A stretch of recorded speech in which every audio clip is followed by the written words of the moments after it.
acabamos nuestro tiempo y ahora continuamos con la presentación de un colaborador mío, coordinador de este seminario, Sergio Angawala, su apellido, ¿verdad? Entonces, tiene mucho conocimiento sobre la historia franciscana. Lo que nos comparte ahora será esto. Luego, cuando venga el señor Cayetano, tendremos ya la presentación oficial de su currículum vitae. Pero por ahora entonces, debo yo avanzar también con el tiempo nuestro. Bien, adelante entonces, Sergio. Hola. Bueno, voy a sentarme. Buenas tardes a todos nuevamente, continuando con las actividades del segundo seminario de archivos.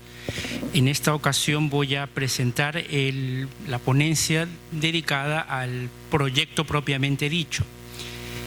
Como se mencionó más temprano, este segundo seminario, bueno, en realidad los dos seminarios, el realizado el año pasado con este que se realiza ahora, tienen la motivación principal de dar cuenta del desarrollo y en este caso para este año la culminación del proyecto de digitalización de los archivos de los documentos de la primera sección del Archivo San Francisco de Lima, que comprenden 47 libros manuscritos encuadernados.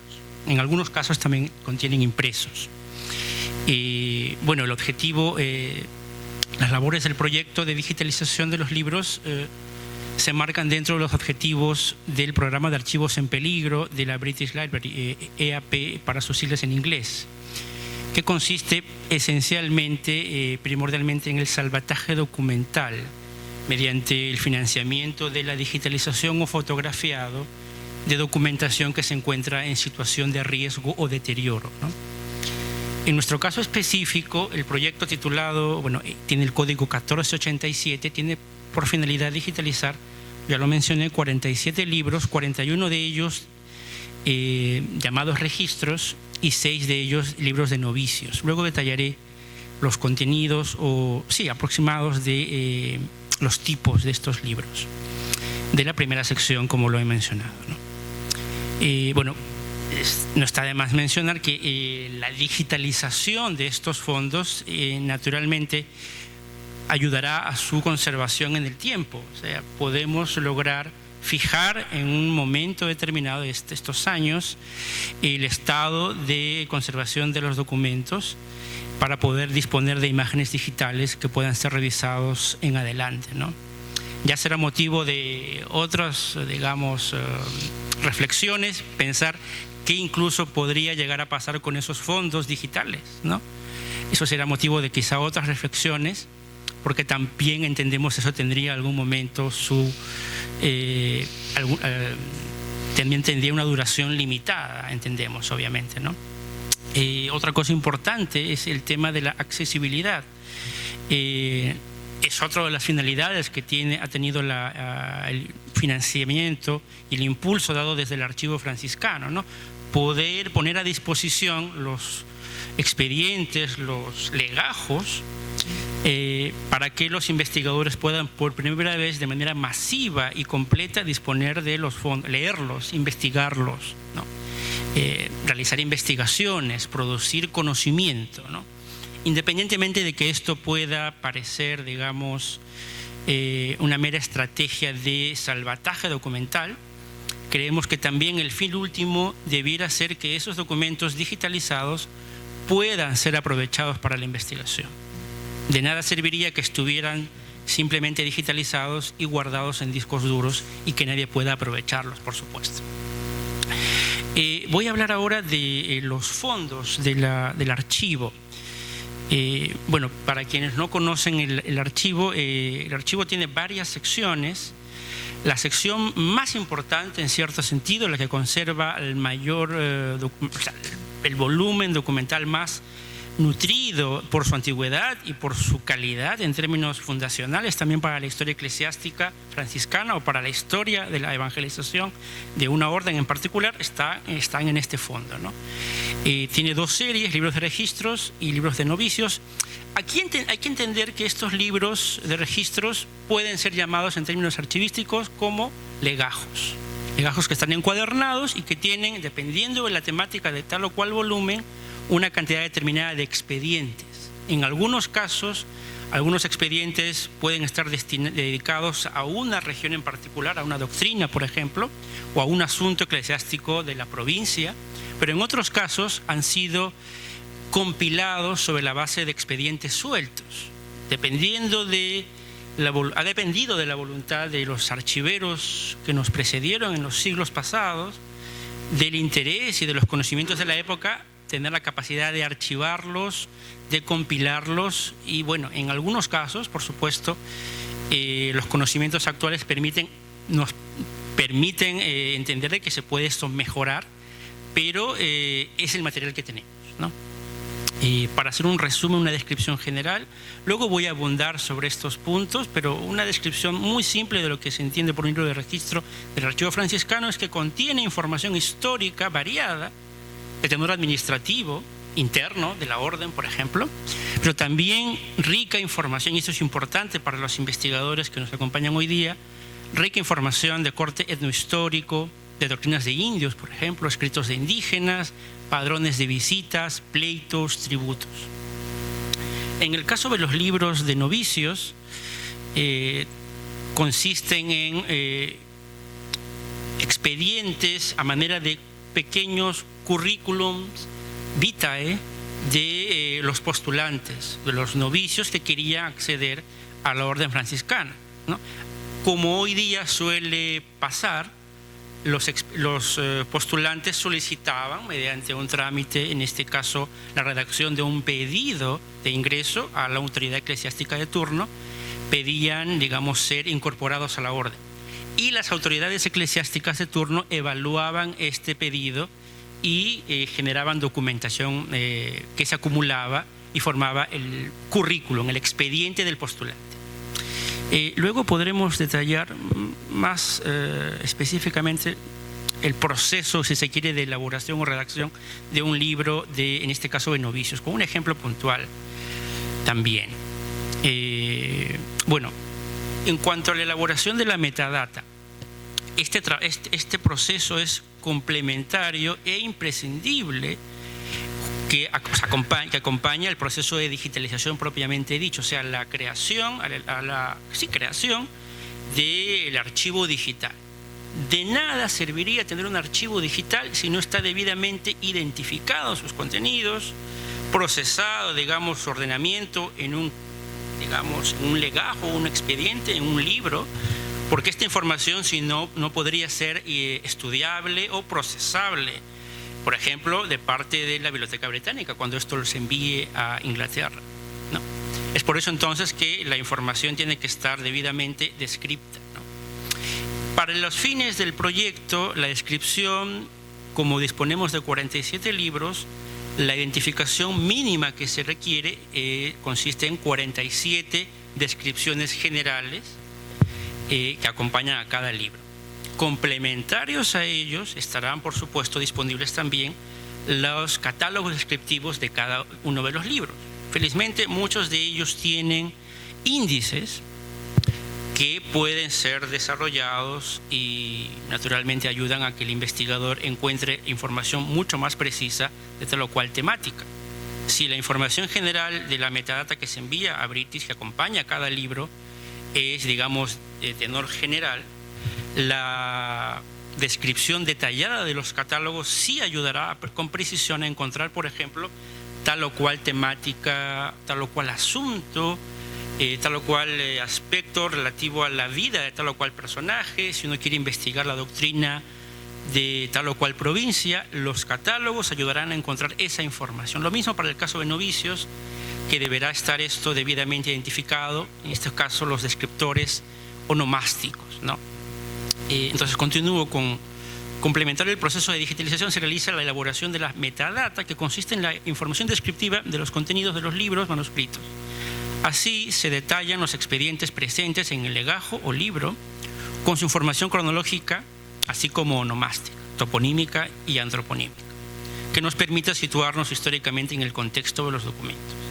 Es necesario que la descripción sea lo suficientemente cuidadosa y que incorpore, por ejemplo, también un abordaje filológico, de manera que la información cultural e institucional contenga la fidelidad y rigor requeridos.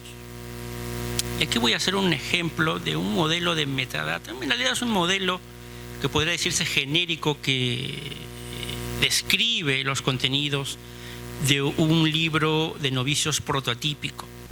Como ya lo mencioné, y ahora voy a un poco redundar, son libros pertenecientes a la primera sección, contienen informaciones de pretendientes al hábito franciscano, los cuales seguían un riguroso trámite para ser aceptados dentro de la orden franciscana como novicios. Estos libros fueron encuadernados en el siglo XIX, los cuales tienen sus respectivos índices y cuya foliación va desde los 500 a 680 folios.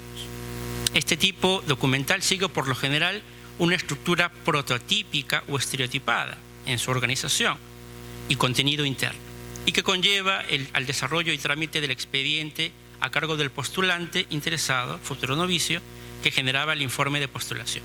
Los postulantes se presentaban mayoritariamente para religiosos legos, quien no tenía opción a las sagradas órdenes, aún siendo profeso, o para religiosos de coro, estatus que lo autorizaba a seguir estudios para aspirar al sacerdocio. El expediente está conformado inicialmente por una carta de solicitud, que era rubricada por el postulante. Seguidamente, los religiosos de la orden, el ministro provincial u otra autoridad eclesiástica, recibía esa carta y aceptaba el inicio del trámite.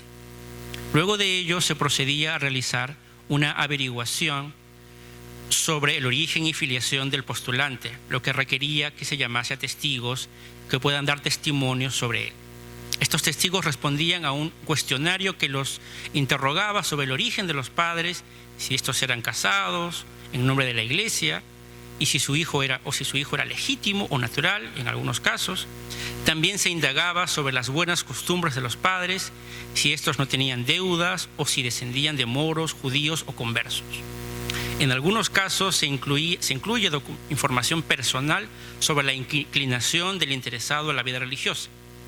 Culminado el interrogatorio, este era evaluado nuevamente por los funcionarios eclesiásticos y, dependiendo del grado positivo de su evaluación, el postulante era incorporado a la orden mediante una carta, información o certificación a cargo de la autoridad de turno.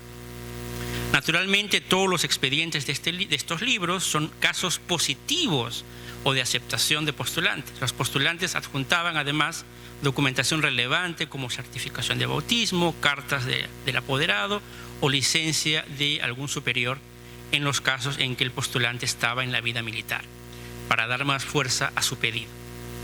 Bueno, esto es un caso, podemos decir una especie de descripción general de lo que conocemos como libros de novicios. Estos libros son realmente muy ricos porque permiten hacer, por ejemplo, seguimiento de personajes relevantes de la historia eclesiástica franciscana. Si queremos indagar la vida de algún religioso y sabemos que perteneció a la orden y podemos y queremos identificar su biografía, si se quiere, podemos encontrar muchos de estos libros. 6 de ellos están en la sección de novicios, pero algunos libros de registros, llamados así, también incorporan libros de postulantes. Así que en rigor también son libros de novicios. Bueno, ahora voy a pasar, luego volveré cuando hablemos un poco más de los productos de este proyecto, abundaré sobre ejemplos de metadata de libros de registros con información histórica. Ahora voy a dar un pequeño paréntesis sobre las instalaciones y los equipos, información un poco más técnica, digamos, del equipamiento del que disponemos, ¿no? Bueno, estas son las instalaciones del Archivo San Francisco de Lima. Tengo entendido que mañana, después de la ponencia de las 9:30, entiendo que cerca de las 10, 11, antes del cierre, visitaremos las instalaciones del archivo. El año pasado se hizo eso y fue muy interesante para que los visitantes puedan conocer cómo es un trabajo de digitalización y también conocer los ambientes de los archivos y, ¿por qué no?, ver los libros, ¿no? Ver los libros con los que estamos digitalizando, ¿no? Bueno, aquí tenemos el escáner BookEye 4. Este escáner es un escáner planetario, es un escáner que tiene algunos años, pero nos ha servido como una herramienta realmente poderosa para poder digitalizar estos libros, ¿no?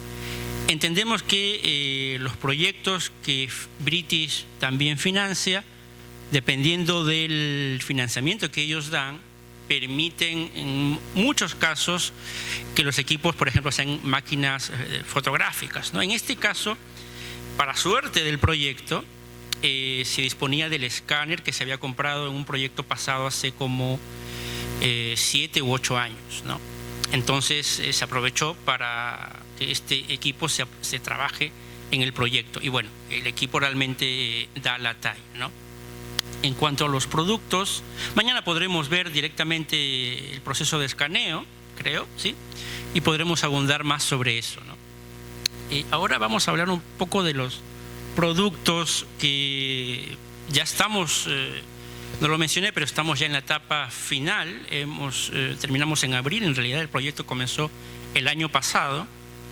Hemos tenido una ampliación, pero estamos terminando ya en este mes de abril. Estamos en la etapa de corrección de algunas de libros, una revisión general, un control de calidad, subsanando quizá algún detalle menor y también elaborando la metadata, afinando detalles de la metadata para que toda esta información pueda luego ser enviada a Inglaterra y ser subida a la base de datos que estará disponible online, ¿no?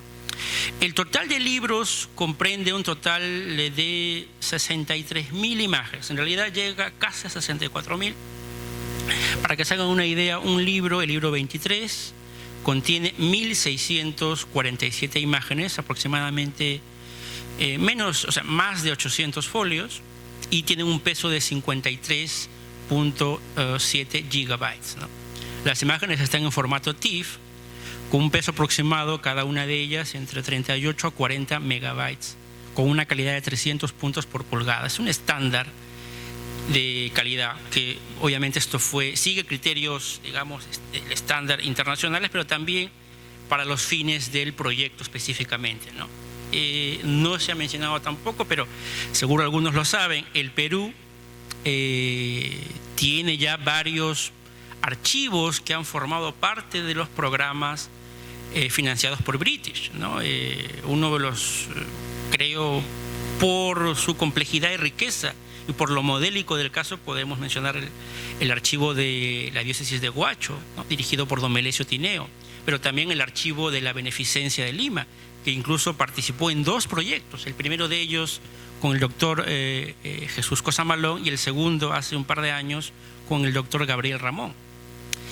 Tengo entendido también que el Archivo General de la Nación, con la mediación y entiendo dirección de la doctora Ruth Borja, también está participando en un piloto con los fondos del Foro Agrario, si no estoy equivocado. Y también, es muy conocido también, el proyecto dirigido, creo, por Natalia Sobrevilla para digitalizar, en este caso, documentación hemerográfica, si no recuerdo mal.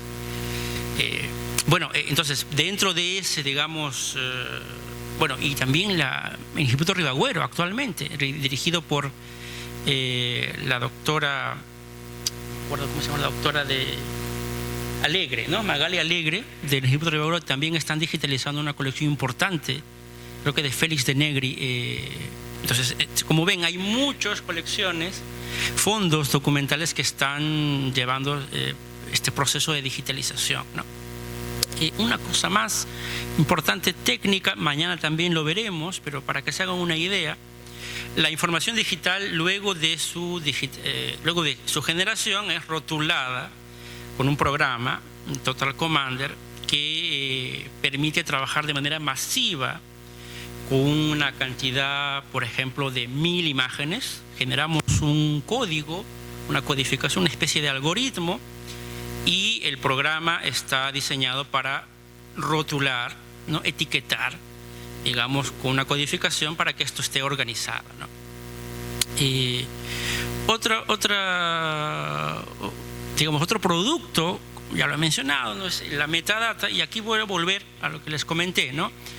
Y esto ya va, el tenor de mi presentación ya va a comenzar a girar en torno ya a los contenidos propiamente históricos, ¿no? Esta presentación busca tener 3 partes aproximadamente, ¿no? La primera, hablar de los aspectos de la digitalización. Una segunda parte, hablar de la presencia franciscana. Justamente voy a tratar de articular esta presencia franciscana con la documentación que existe, mostrando, luego leeremos algunas fuentes, haremos comentarios sobre esas fuentes para entender cómo fue la presencia de la orden franciscana en el siglo XVI y mediados y primeras décadas del siglo XVII. Entonces voy ahora aquí a leer también un par de ejemplos de metadata de algunos libros de registro. Esto, como les dije, puede ser considerado como una especie de resumen de lo que contiene el libro de registro 11, que comprende información desde el año 1586 hasta 1700, con 708 folios y 1512 imágenes. Este libro manuscrito contiene 86 expedientes referentes a la doctrina de San Antonio de Cajamarca. Este libro contiene expresamente información sobre Cajamarca. El archivo franciscano tenía presencia en Cajamarca con un convento, el convento de San Antonio, y tenían doctrinas en diferentes regiones de Cajamarca. Y entonces, por eso, bueno, también debido quizá al azar y a la suerte, es que se ha conservado el grueso, diría yo, de esa documentación aquí, ¿no? Sabemos que los franciscanos tuvieron presencia en otras doctrinas, igual de importantes, pero, por ejemplo, para hablar del Valle de Jauja, y el doctor Darío Flores lo mencionaba hoy día en el archivo franciscano contamos con algunos folios, no llegarán a 20, a 30 de la documentación referente al Valle de Jauja. Siendo la presencia franciscana en el Valle de Jauja tan importante, esa documentación probablemente en el Valle mismo, cuando los conventos fueron supresos, no llegó a Lima. Pero para el caso de Cajamarca podemos agradecer que esa información llegó a Lima, se conservó allá primeramente, llegó a Lima, y hoy día el convento tiene, el archivo tiene algunos libros completos con información documentación cajamarquina, y que suman en total con otros que tienen información parcial o información norteña, alrededor de 5 o 6 tomos. O sea, literalmente hacen varios cientos, creo que diría que pasan el 1.000.000 de folios de información cajamarquina. Es realmente fabuloso para la investigación de esta región. Bueno, se trata de un libro con rica información, el libro 11, etnohistórica, eclesiástica, geográfica, jurídica, lingüística, filológica, con datos y noticias sobre las doctrinas y pueblos de indios, escritos de indígenas, caciques o principales en general, con abundante información onomástica en lenguas nativas, principalmente de las lenguas norperuanas, por ejemplo, el quechua de Cajamarca, el cuye, probablemente otras lenguas más que hoy día están siendo motivo de estudio por especialistas.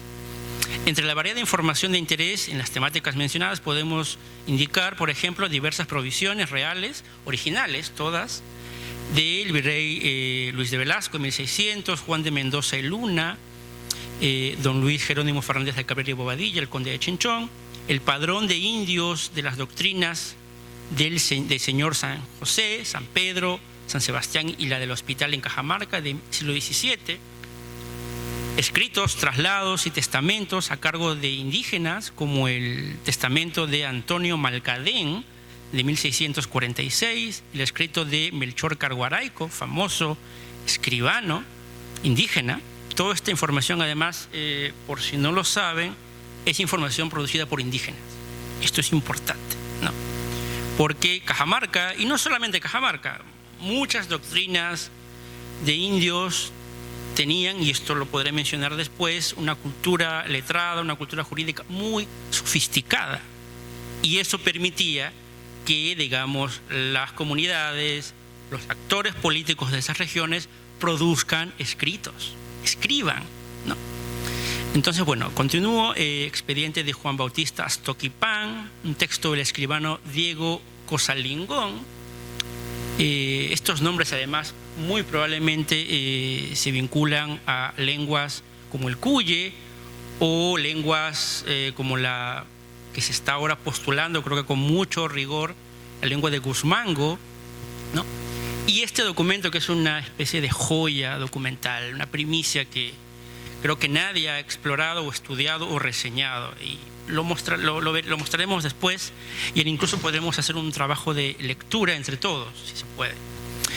Este libro 11 contiene un expediente, es el más temprano de ese volumen, de 1586, y se trata de, creo que un compendio relativamente amplio o completo de las ordenanzas del virrey Francisco de Toledo, pedido nada menos que por el cacique don Pablo Malcadén, gobernador de la provincia de Cajamarca en julio de esos años, para uso de los caciques y naturales de esa región. Un poco de contexto. Como saben, las ordenanzas de Toledo tuvieron muchas ediciones. Hay una que editó Le Villiers en Argentina. Para el caso, digamos, para uso más cotidiano y de más, digamos, fama y rigor, es el que se maneja, editado por Lohmann y la historiadora Saravia Viejo. Este libro, editado por Lohmann y ella, se basa en un documento que se conserva en la Biblioteca Nacional, que tiene el código B511. Sin embargo, esa copia B511 se finalizó de escribir en 1604 y además no contiene la totalidad de las ordenanzas toledanas, sino ordenanzas también de otros virreyes. Pues bien, este expediente, en este libro 11, para el cacique Malcadén, es más temprano que ese volumen editado por Lohmann. Y tiene nada menos que, bueno, tiene la grafía, la letra del escribano Joan Bello, ¿no? Luego podremos ver ese expediente, algunos folios, pero además me atrevería a decir, creo, que incluso permitiría hacer un trabajo filológico, porque he notado variaciones. Quizás hasta en algunos casos podría corregir errores de lectura, porque la copia que se conserva en la Biblioteca Nacional, que sirvió a la edición de Lohmann, es posterior. Probablemente las dos vienen de una copia original, de un original perdido, pero esta es más temprana, ¿no? Y tiene una riqueza además particular, un valor agregado, ¿no? El cacique, aparece su nombre, que pide una copia y se la dan, ¿no? Y se adjunta. Ahora, esto probablemente viajó a Cajamarca, fue encuadernado, no fue encuadernado, fue generado el expediente suelto en Cajamarca. Luego regresó, entiendo, quizá los conventos fueron supresos aquí en esa región, y aquí ya fue encuadernado, ¿no? Eso es muy probable que haya sido así el proceso de, digamos, la historia de ese expediente, por decirlo de una manera. El otro ejemplo que quiero mencionar es el del libro El Registro 14, también muy importante, que cubre informaciones desde el año 1553 hasta 1788, con 635 folios y 1292 imágenes. Es un libro manuscrito que tiene 93 expedientes referentes a las doctrinas de Lunahuaná, Luren, probablemente Luren-Ica, Magdalena, Surco, el Valle de Jauja, la doctrina de Huácar, en Huánuco, muy importante, y Santa María del Valle. La información sobre doctrinas de indios ofrece, por lo general, rica información sobre la vida cotidiana en las comunidades, por lo que tiene particular interés para conocer mejor la vinculación e interacción de los nativos con las instituciones hispánicas coloniales. Así, la documentación puede tratar sobre tributos y tasas que estaban vinculadas además con la información demográfica que los caciques y gobernadores debían controlar a fin de que sus pagos sean compatibles y acordes con la variación de la población empadronada en las visitas. También había una constante preocupación por el control de la propiedad, reflejado en documentación que trata sobre pleitos por jurisdicciones, donaciones de bienes, huertas, tierras, solares. Y dentro de la materia estrictamente religiosa abundan también los registros de memorias e inventarios de bienes presentes en las iglesias o parroquias de estas doctrinas. Y para un caso muy interesante, que fue motivo de edición del padre Julián Heras, también religioso franciscano, se conservan aquí los originales de los marjesíes, los inventarios de bienes de las doctrinas franciscanas en el Valle de Jauja, como ya mencionaba temprano Darío Flores. Los franciscanos estaban presentes en el repartimiento del Lurihuanca, que cubría las doctrinas de Orcotuna, Apata, Matahuasi, San Jerónimo de Tunán, Cincos, para el año 1752, ¿no? Entonces, este es un ejemplo de descripción, y así cada uno de los libros de registros tendrá su descripción, y como lo mencioné antes, quien quiera indagar específicamente sobre un personaje, sobre un tema, sobre un lugar, podrá echar mano de los catálogos que también estamos elaborando, ¿no? Ahora quiero articular la presencia franciscana. Se podrán haber hecho una idea general. He mencionado a Cajamarca, se ha mencionado a Jauja, se ha mencionado a X doctrinas, ¿no?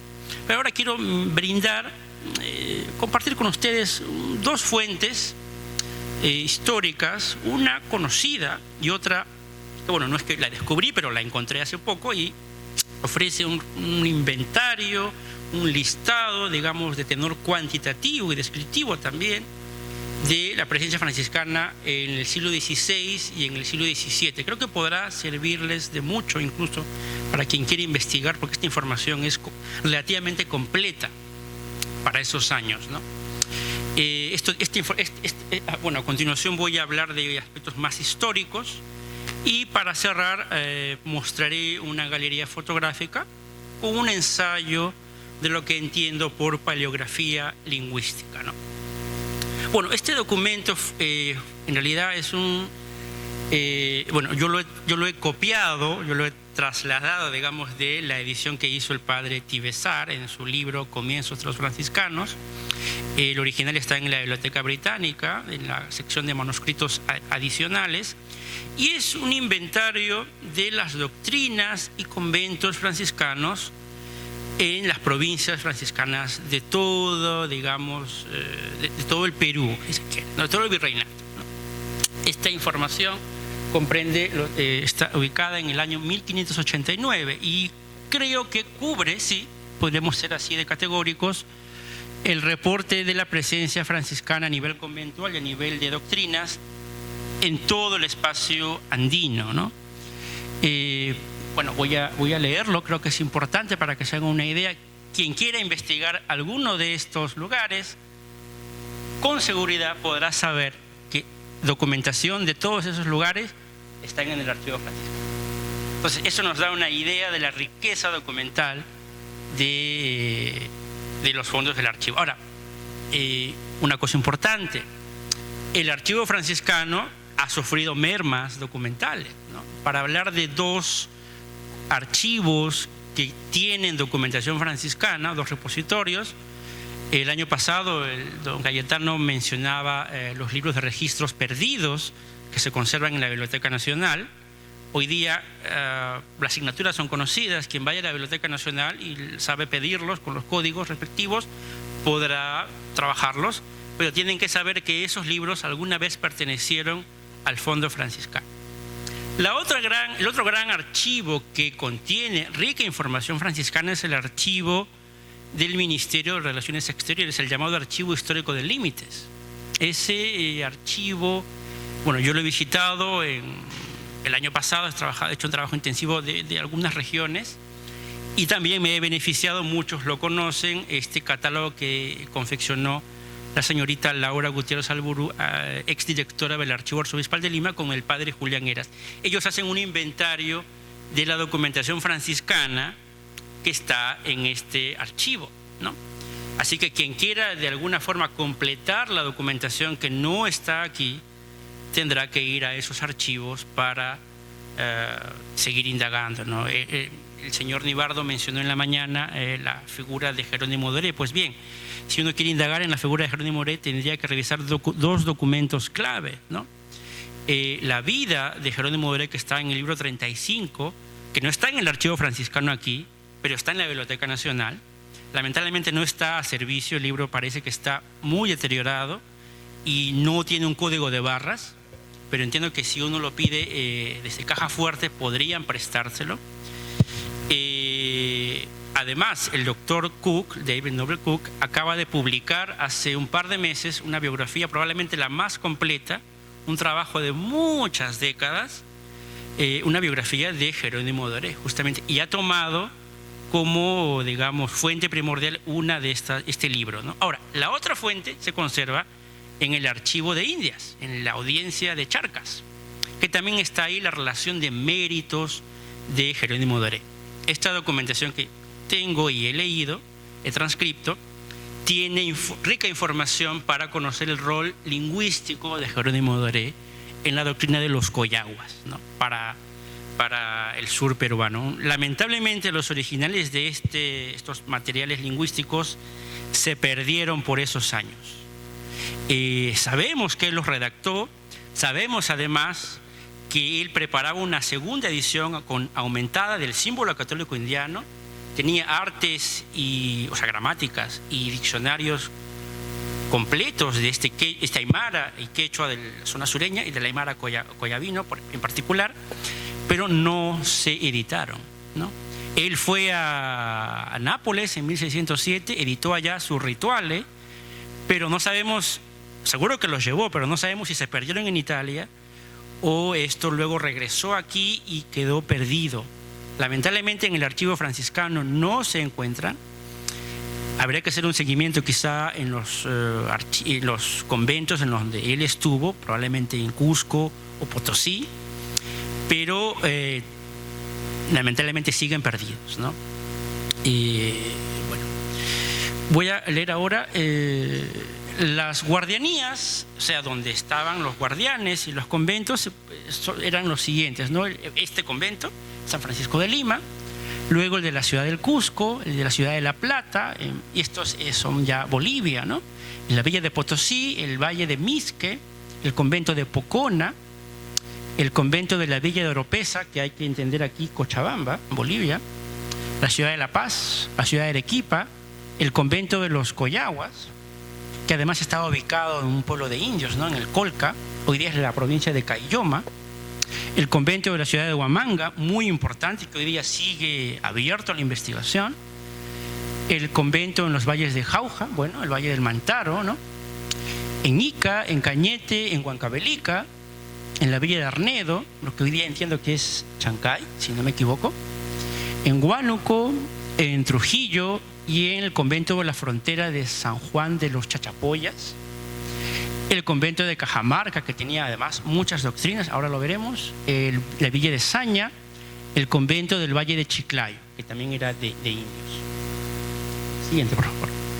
Y aquí ya entramos a hablar de las doctrinas específicamente, ¿no? O sea, la ubicación específica en cuanto al adoctrinamiento de la población nativa. El convento de Lima estaba a cargo del pueblo de indios de Santiago de Surco, la Magdalena. El Cusco tenía el pueblo de Nuestra Señora de los Ángeles del Valle de Yucay. Creo que también tenían una presencia en Guayabamba para el siglo XVII, a mediados. El Valle de Misque, en la guardería de Pocona, en Bolivia, la actual Bolivia, la ciudad de La Paz, la doctrina de San Pedro. Y luego en la guardería de Arequipa, esta doctrina dependía del convento de Arequipa. Y aquí Poxi es Pocosa, hay que entenderlo como Poxi, que hoy día está en Moquegua, si no entiendo mal. Además que era una zona de habla puquina. Y luego la guardería de los Coyaguas, muy importante, vinculada, como ya mencioné, a la figura de Jerónimo Doré.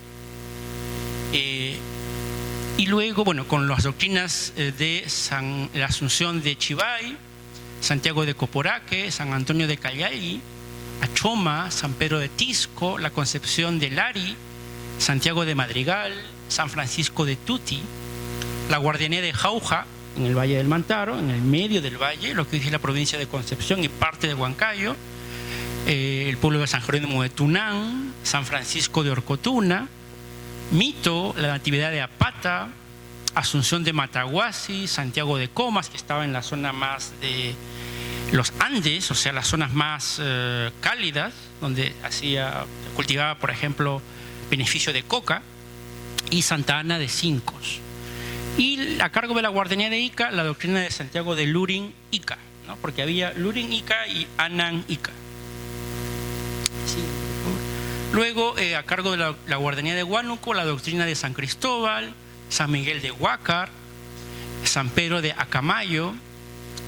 A cargo de Trujillo, bueno, la doctrina de Mansiche, Huanchaco, Chachapoyas, San Francisco de Chiliquín, San Pedro de Levanto. Y de Cajamarca, y como lo mencioné, el archivo tiene pues alrededor de 5 libros con varios cientos de folios sobre estas doctrinas: la de San Antonio propiamente, la de Santiago de Niepos, la Santísima Trinidad, San Pablo de Chalaques, todos los santos de Chota, la Asunción de Nuestra Señora, San Francisco de Guzmango, San Mateo de Contumazá, la doctrina de Jesús y la doctrina de San Marcos, y la doctrina de San Gabriel, de Cascás y de San Miguel. Muchas de estas doctrinas hoy día, lógicamente, como algunos ya imaginarán, son provincias, ¿no?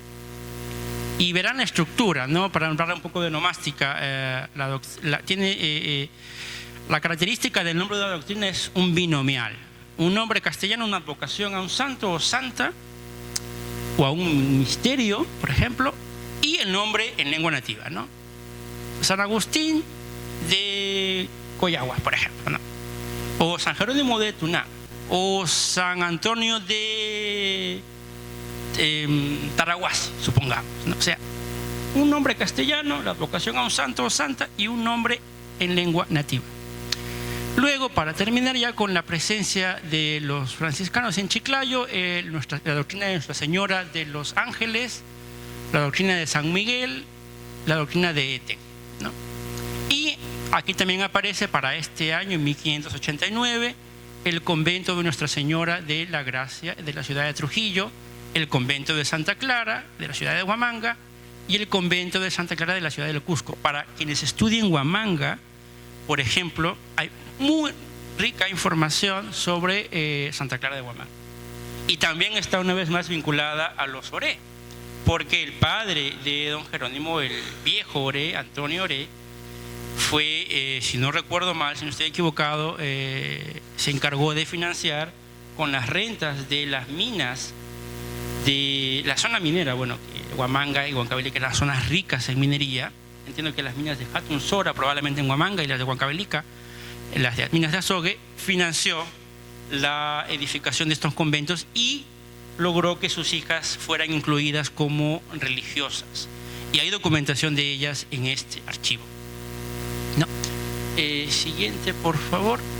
Sí, bueno, ya voy a cerrar. Voy a vincularlo esto con otra fuente muy importante que está en internet, pero que encontré hace poco, que también es un inventario un poco más detallado sobre la presencia franciscana en esta parte del mundo, ¿no? Es una relación de las provincias, en realidad comprende todas las órdenes. Recuerden que hasta el siglo XVII en el Perú habían 5 órdenes.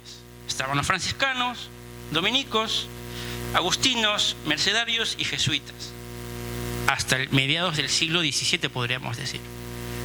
Ahora, complementarios a ellos estaban también los religiosos seglares o clérigos. Estos religiosos de órdenes son los llamados, digamos, religiosos, regulares, que siguen unas reglas de una orden monástica. Pero los religiosos seglares o clérigos estaban ellos, dependían directamente del obispado o del arzobispado. Ahora, quien conozca historia eclesiástica sabrá de que había pugnas y había competencias, había ataques entre estos religiosos, justamente para ellos, disponer de su presencia en tal o cual doctrina, o disponer de la economía o rentas de tal o cual doctrina, ¿no? Entonces, esa información, además, esta información en general podría ser completada con la que trae un religioso carmelita famoso por su crónica, Antonio Vázquez Espinosa, su compendio, que es aproximadamente de 1620 y tantos. Esta documentación es impreso de 1612 y trae, un reporte cuantitativo mandado a confeccionar por el virrey, creo que el marqués de Montesclaro, si no me equivoco. Entonces, esa información puede ser completada porque Vázquez de Espinosa sí trae la información de los clérigos. Vázquez de Espinosa te dice, en esta doctrina o en este arzobispado hay 8 doctrinas, 5 de agustinos, pongamos, 3 de clérigos. Entonces te da la información importante para entender, digamos, la presencia de tal o cual, digamos, estamento religioso. Este es el encabezado inicial. El original se conserva en la biblioteca de la Universidad Complutense de Madrid, está en internet, pueden googlearlo, y a quienes estudian historia realmente les va a servir de mucho, ¿no? Porque tiene la información de las 5 órdenes, como mencionó acá, ¿no? Relación de las provincias, conventos, doctrinas, frailes, rentas y haciendas que tienen las órdenes que han fundado en los reinos del Perú. Y bueno, y en estos reinos no están admitidas más que las 5 religiones de Santo Domingo, de San Francisco, San Agustín, Nuestra Señora de las Mercedes y la Compañía de Jesús. Y bueno, y aquí voy a dirigirme ahora, porque vamos a hacer una lectura de esta fuente con comentarios. La he podido transcribir en buena parte y voy a centrarme en la información franciscana. También en algunos casos esta información va a repetir, pero también podrá ser ya una información mucho más precisa porque han pasado algunos años, algunas décadas del informe mostrado previamente, ¿no? A ver, perdón. Ya. La Orden de San Francisco tiene 4 provincias. La de los 12 apóstoles, que es esta, ¿no? La de San Antonio en las Charcas. Acá hay un error porque se está asumiendo de que charca es la palabra charca del castellano, pero en realidad es un término nativo que es un topónimo, ¿no? No es femenino, es un topónimo. Sería San Antonio de los Charcas, debiera ser. La de San Francisco en Quito, la de la Santísima Trinidad en Chile, y 2 custodias, una en Tucumán, Argentina, ¿no? Y otra en Paraguay. Vamos a leerlo rápidamente, o podemos hacer salteos, pero para que se hagan una idea de la riqueza informativa, y una vez más, información documental e histórica de esta lista de conventos o de esta lista de doctrinas está en el archivo franciscano. Bueno, la provincia de los 12 apóstoles tiene 19 conventos, los 13 en ciudades y villas de españoles y 6 en pueblos de indios, ¿no? Conventos en pueblos de españoles. En Lima, que tiene 150 frailes y 2 doctrinas, con sínodo cada una. Sínodo es una renta, una renta, cada una de Nuestra Señora de los Ángeles de Recolección en la misma ciudad, que tiene un Recoleto, ¿no? 22 religiosos. Luego en Panamá, también encontrarán información panameña en el archivo. San Francisco de Panamá tiene 16 religiosos sin doctrina ni renta. La ciudad de Chachapoyas tiene 8 religiosos. San Francisco de Saña tiene 12 religiosos sin doctrina ni renta. Trujillo tiene 16 religiosos. Huánuco, San Bernardino de Huánuco tiene 12 religiosos y 2 doctrinas con 300 pesos ensayados de sínodo cada una. En la villa de Chancay, San Buenaventura de Chancay tiene 8 religiosos. El puerto de Callao, San Diego del Callao, tiene 10 religiosos y no tiene doctrina. La villa de Cañete, la villa de Santa Ana de Pisco, la villa de Valverde de Ica, acá hay un error. La ciudad de Huamanga tiene 15 religiosos y no tiene doctrinas. Y luego vienen los conventos en pueblos de indios. Santa María de Chiclayo tiene 6 religiosos y 2 doctrinas en que asisten los 2 a 600 pesos de sínodo cada una. Cajamarca tiene 11 religiosos y 5 doctrinas en que asisten los 5 de ellos. Dásele a cada una 226 pesos ensayados de sínodo, y a los que sirven la doctrina del pueblo otros 3 sínodos de la misma cantidad. Pueblo de Chalaques, San Pablo de Chalaques en Cajamarca tiene 5 religiosos. En Contumazá también hay 4 religiosos. Luego en el Valle de Jauja, en Concepción, bueno, en este caso se refiere, entiendo, a los conventos que tenían a su cargo, a su vez, doctrinas, ¿no? Y la siguiente provincia de San Antonio, recuerden que había 4, tiene 16 conventos, los 11 en ciudades y villas de españoles y 5 en pueblos de indios. En la ciudad de La Plata, lo que hoy día es Sucre, San Antonio de Chuquisaca, tiene 30 religiosos, y otro es Santa Ana de Recolección de Chuquisaca, tiene 10 religiosos, o sea, un recoleto, ¿no? En la Villa de Potosí tiene 20 religiosos, en Tarija 6 religiosos, en Misque 8 religiosos, en Cochabamba 8 religiosos, en Oruro 10 religiosos, en San Francisco de la Ciudad de La Paz 25 religiosos, y aquí aparece Cusco y Arequipa vinculados a esta provincia porque por esos años, a inicios del siglo XVII, todavía había problemas y pleitos por la jurisdicción de estas provincias franciscanas. De hecho, hay un libro en el archivo que contiene alguna documentación sobre este pleito y lamentablemente alguna de ellas está deteriorada, quemada, pero se puede aprovechar el resto de ella. Y otra documentación que he visto también está en el archivo histórico de límites, también sobre el mismo, digamos, pleito por las jurisdicciones eclesiásticas de estas provincias. Por eso es que en algunos expedientes o documentos o pleitos, tal o cual doctrina o convento podría estar vinculado a relación dependiente de este convento mayor o al de Bolivia, ¿no? Bueno, por eso que aparece Cusco y Arequipa, o sea, los Coyaguas, vinculados a la provincia de San Antonio de los Charcas, ¿no? En Bolivia. Luego conventos en pueblos de indios, ¿no? En Pocona, en Yucay, ¿no? En Guayabamba, Yanqui, Coyaguas, ¿no? Importante para como lo mencioné, para la figura de Oré. Bueno, la historia documental y para la investigación de Coyaguas es realmente milagrosa, porque se ha conservado en las propias doctrinas información de visitas tempranas de esos años, y bueno, hoy día están para la investigación, ¿no? Y bueno, aquí termina este reporte.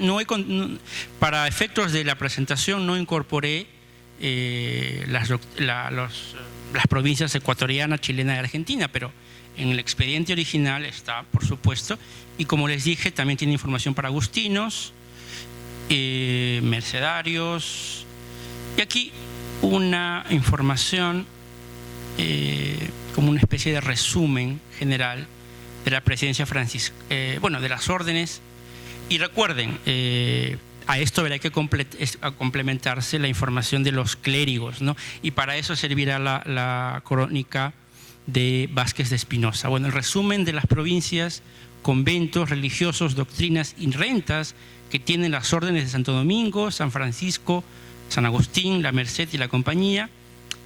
Vemos que San Francisco tenían 4 provincias, tenían 71 conventos, o sea, eran era la orden que tenía probablemente más conventos, 789 religiosos, o sea, creo que era la que más tenía religiosos.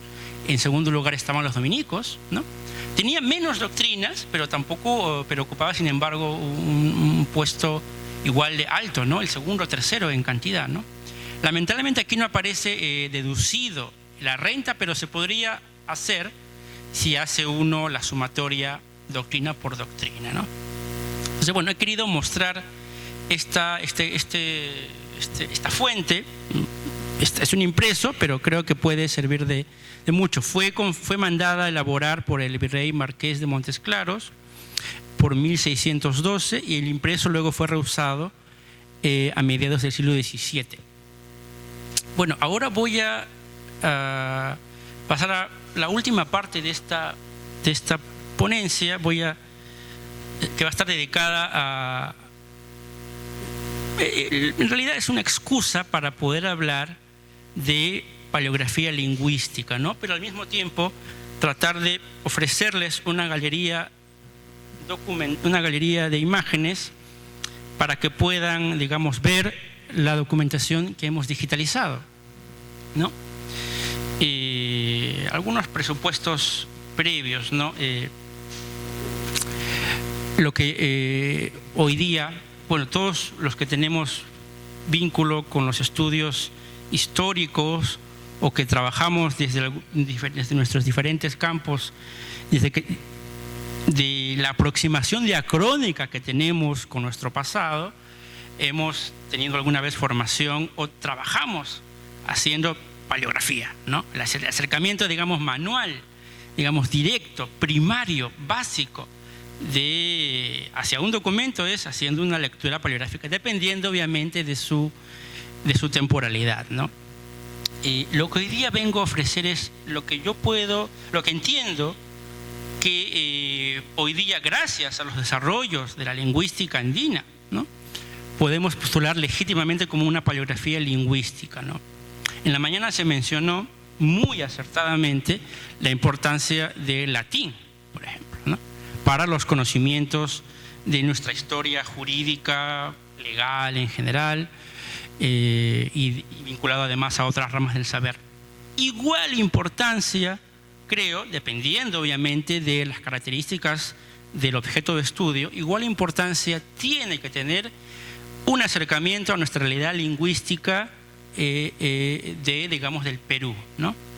Sabemos de que, para hablar y reducirlo, digamos, al ámbito andino, sabemos que mucha información o mucha documentación que nosotros estudiamos tiene algún tipo de referencia a las lenguas nativas, sea porque está relacionada a la antroponimia, sea porque está vinculada a la toponimia, sea porque está vinculada a tal o cual pueblo de indios o a la cultura inca. Pues bien, hoy día se hace perentorio, se hace casi mandatorio que las personas que tienen una aproximación diacrónica a los documentos tengan conocimientos mínimos, por lo menos elementales, de los desarrollos de la lingüística de nuestras lenguas nativas, ¿no?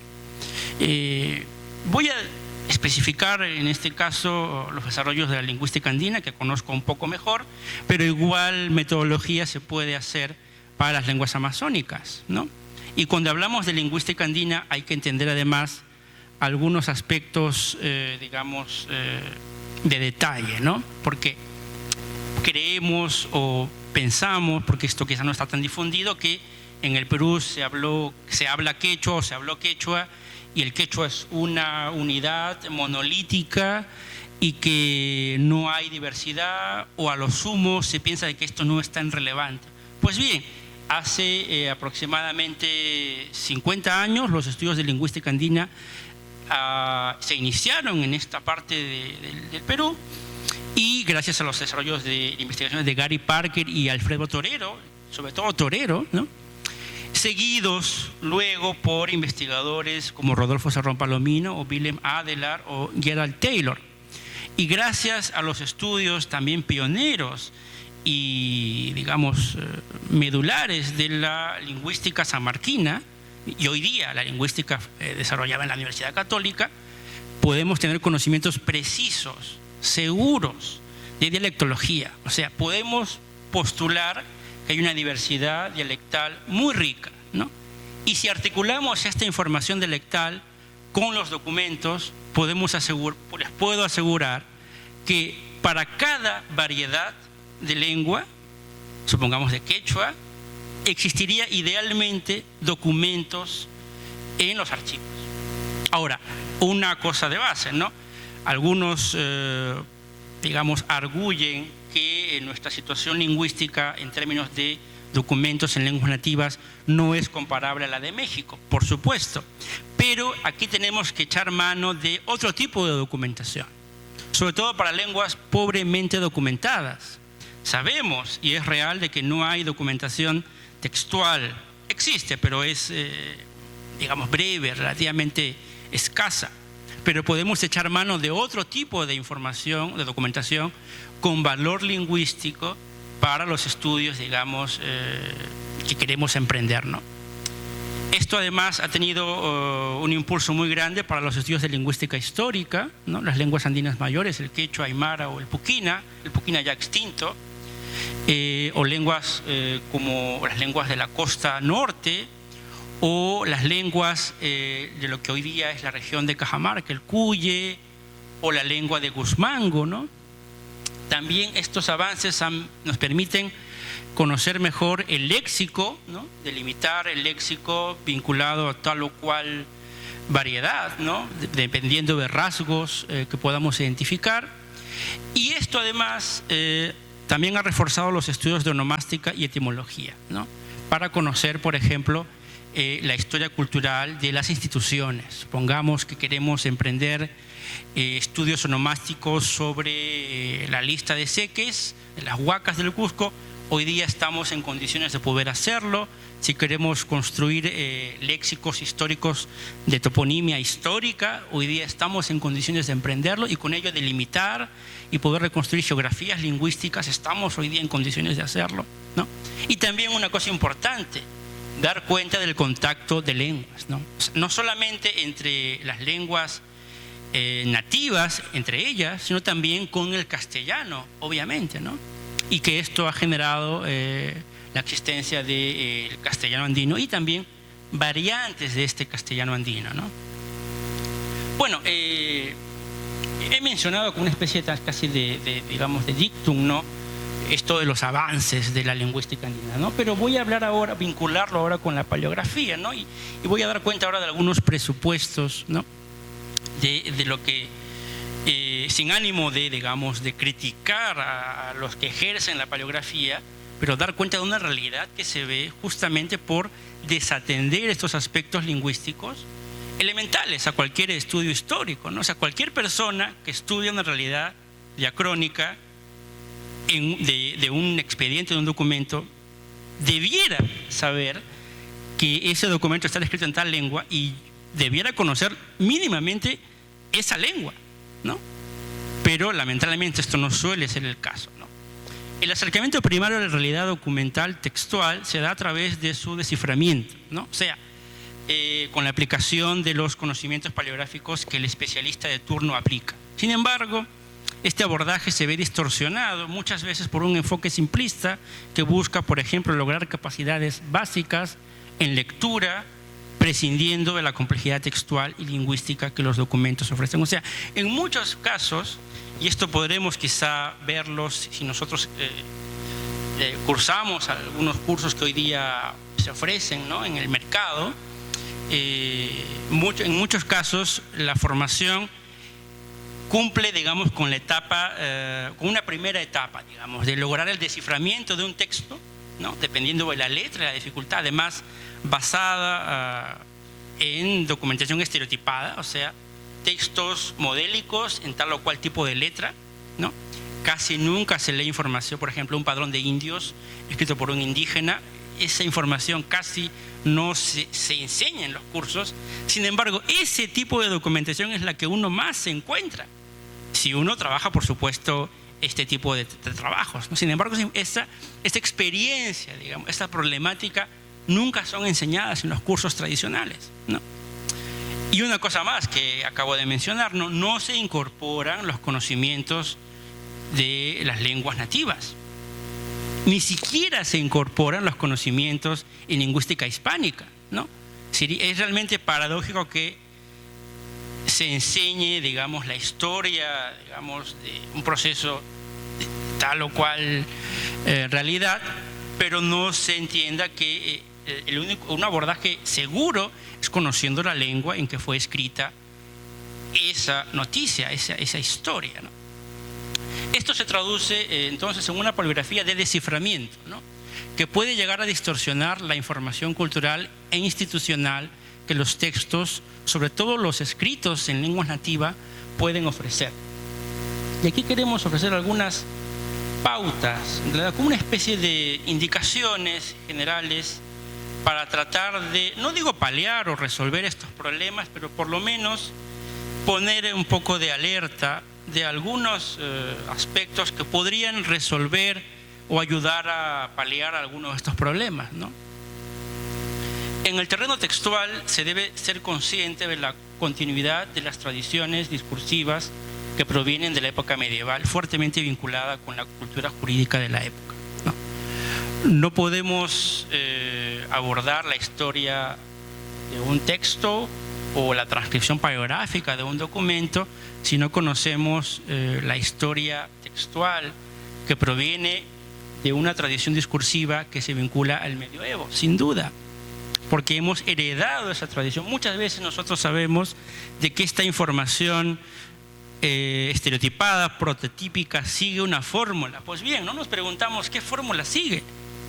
Tendremos que ser capaces y, digamos, tratar de profundizar en que esa historia, o sea, esa tradición es, digamos, reconocible si uno estudia el periodo medieval, ¿no? Entonces, eso sería lo ideal, ¿no? Para poder ver continuidades. En el terreno ya estrictamente léxico-gramatical, es importante que el lector esté familiarizado, ya lo mencioné, con un léxico básico cultural de nuestras diversas lenguas nativas, de manera que la información contenida en los expedientes no le resulte extraña o desconocida.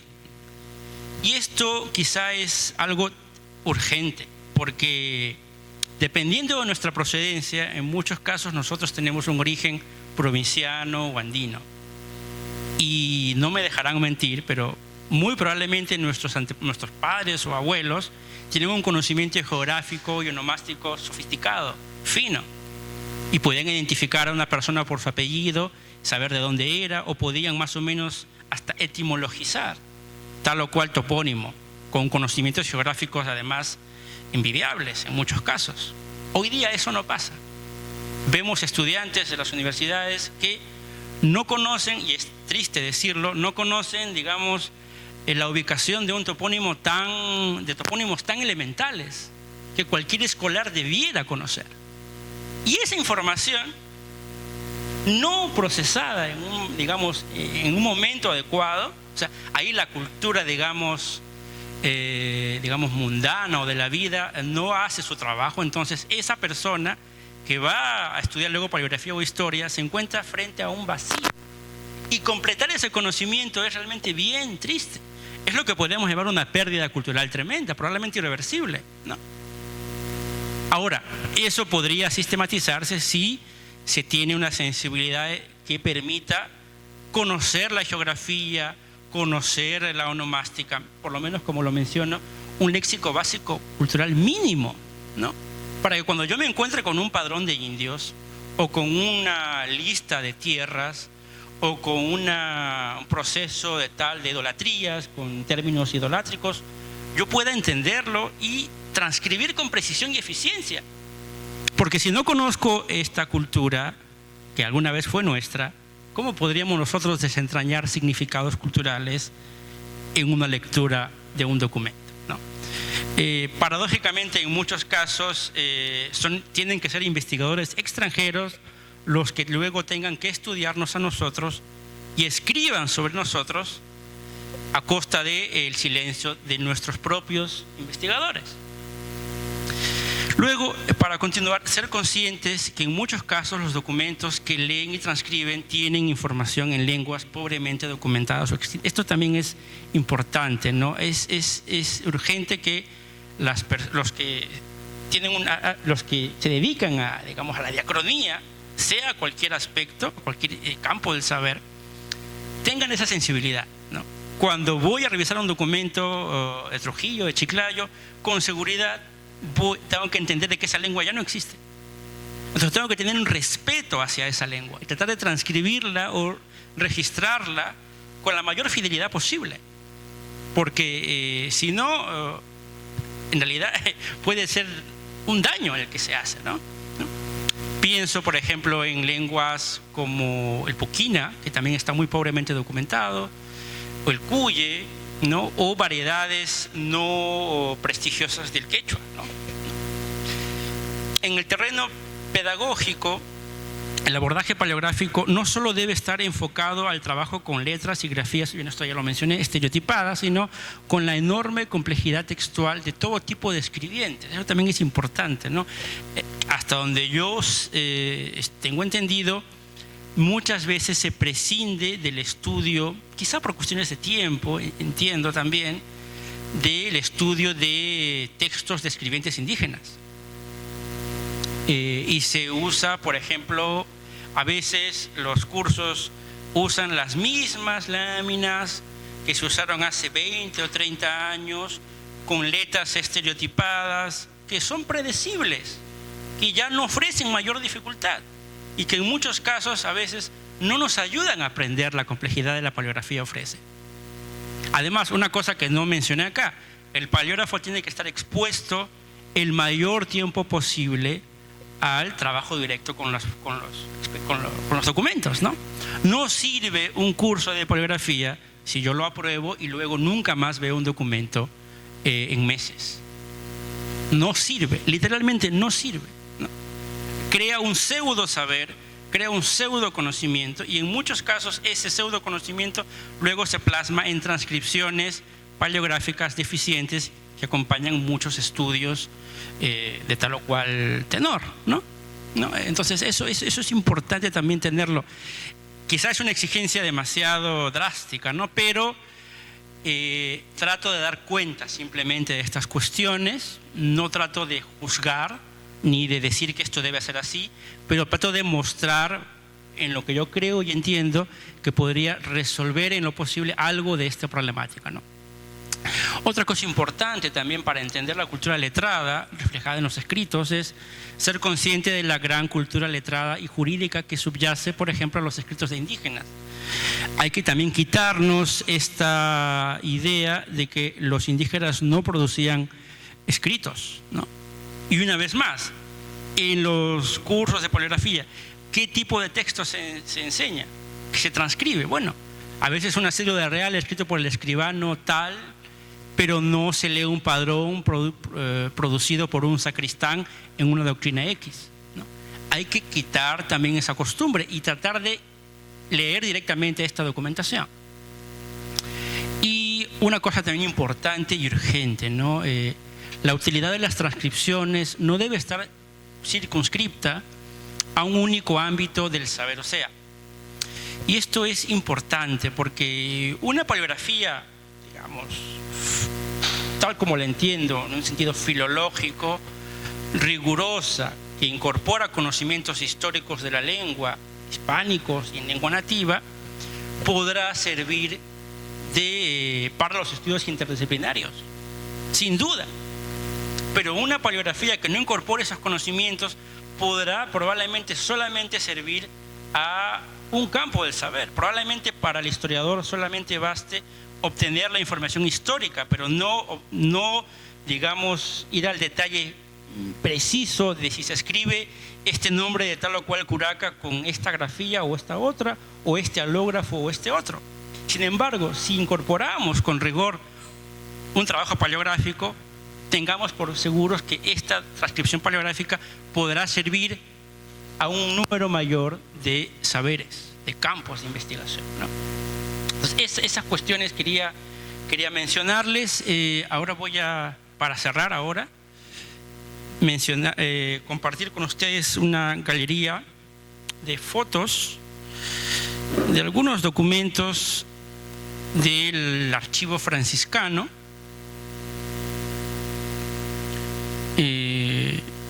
Les hablé de estos folios que están al final del libro 11, son alrededor de 50 folios, realmente nutrido, y aquí no adjunté la imagen, pero es de la letra del escribano Bello, es de 1586, de una copia, como les decía, pedida por el escribano, por el cacique Pablo Malcadén, gobernador de la provincia de Cajamarca. Bueno, voy a leer y podría hacer quizá algún comentario filológico o histórico, ¿no? Excelentísimo señor don Pablo Malcadén. Este nombre además es muy interesante porque alguna vez el lingüista Alfredo Torero postuló un área lingüística justamente basada en información toponímica, un área lingüística que él denominó DEN, ¿no? Y que justamente porta este radical o esta terminación, ¿no? En este caso es un antropónimo, ¿no? Probablemente Malca haga referencia a una palabra quechumara, ¿no? Malca como población o el equivalente a Yacta. Malca sería un aymara en realidad, y Den sería la terminación, ¿no? Esto es un antropónimo, además muy importante, muy importante. Es todo un linaje que se registra desde el siglo XVI hasta el siglo XVIII. No sé si el apellido aún pervive, pero está presente en información toponímica de esta zona, ¿no? Gobernador de la provincia de Cajamalca. Además dice muy bonito, ¿no? Cajamalca, no dice Cajamarca, dice Cajamalca, ¿no? Es una forma con la letra L, la lateral, la forma aymarizada o aymara probablemente, ¿no? Que tiene este fonema, esta lengua. Dice que en la dicha provincia, acá hay una C con cedilla, ¿no? Que luego evolucionaría a una Z, ¿no? Dice que en la dicha provincia no tienen las ordenanzas que por el señor visorrey don Francisco de Toledo, esto está abreviado, T y una Do, Toledo, se hicieron para el buen gobierno. Buen gobierno, acá no.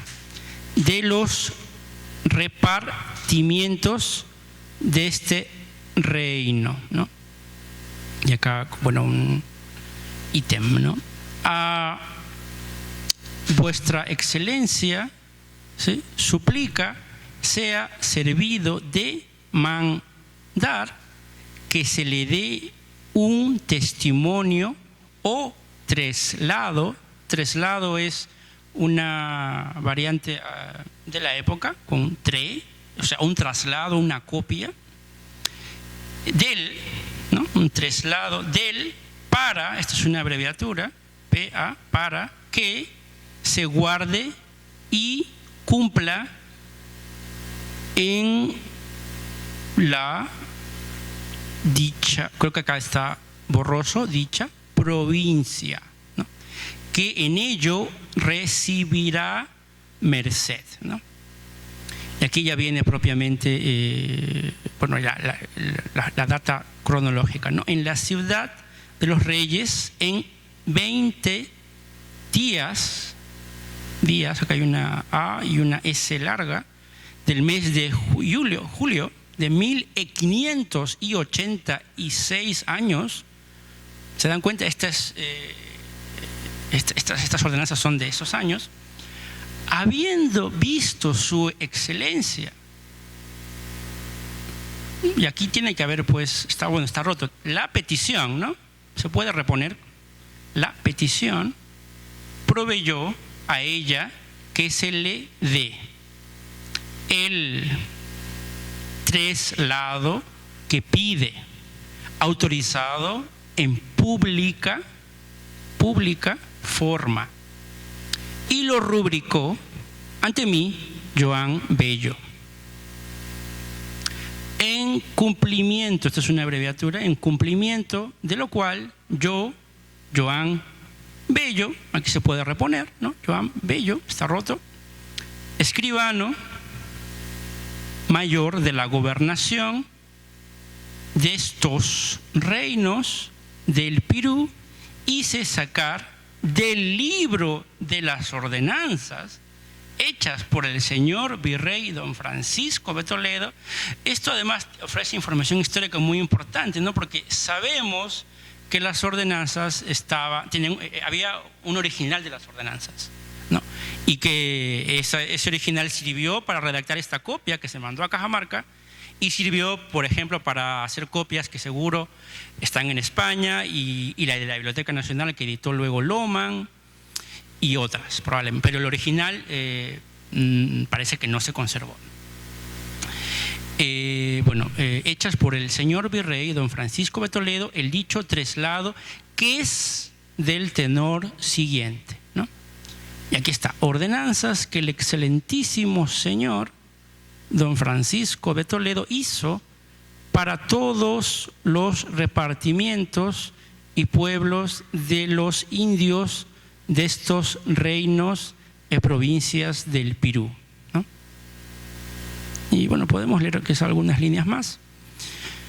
Don Francisco de Toledo, mayordomo de su majestad, es una abreviatura, su vicerrey y gobernador y capitán general en estos reinos y provincias del Perú y tierra firme, etcétera, por cuanto el fin principal porque su majestad proveyó que yo hiciese la visita general por mi persona. Esta es una abreviatura de persona. La visita general inició en 1570, en octubre.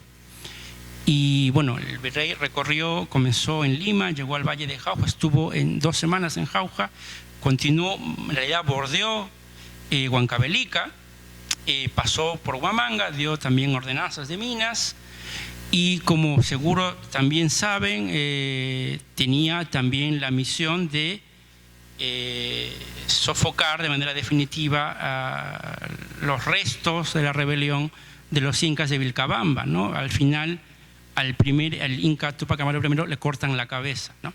El virrey Toledo vino para eso. En estos reinos, como la fecho, fue para que, viendo por vista de ojos las repúblicas y examinando lo que en cada una convenía, proveerse para su conversión y descargo de su real conciencia, ¿no?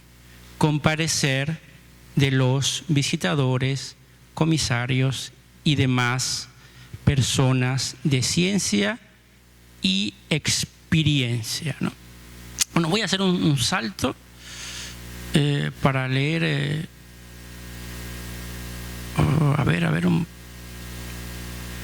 alguna ordenanza propiamente, acá, unos fragmentos de una ordenanza propiamente dicha. Guárdese lo de los visitadores, ¿no? Ítem por cuanto en las visitas que han sido hechas por los visitadores, comisarios que despaché,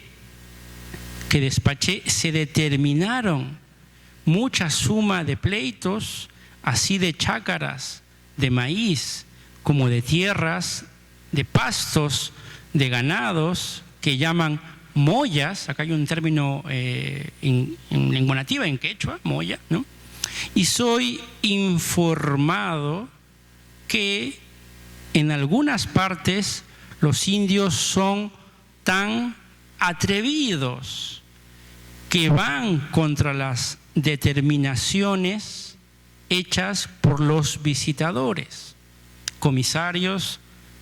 Mando que en donde lo tal acaeciere, los corregidores lo castigue y tengan particular cuidado de que hagan cumplir todo aquello que los dichos visitadores, comisarios, hubieren determinado y dejado cada uno ordenado en el partido que tuvo, entiendo, ¿no? Bueno, eso es en relación al libro 11. Esto estará disponible pronto. Como ven, es una información muy rica. Podrá eventualmente, para algún trabajo de investigación, ser confrontado con la edición de Lohmann y Sarabia. Y bueno, podrá ser aprovechado para los investigadores si quieren trabajar Cajamarca o las ordenanzas de Toledo, ¿no? Otra documentación, y con esto ya quiero cerrar, es la relativa a Chiclayo. Y aquí quiero compartir un texto de un escribano indígena, también del siglo XVI. Si no estoy equivocado, podemos asumir de que él hablaba mochica, ¿no? O alguna lengua de las que conocemos en la costa norte peruana.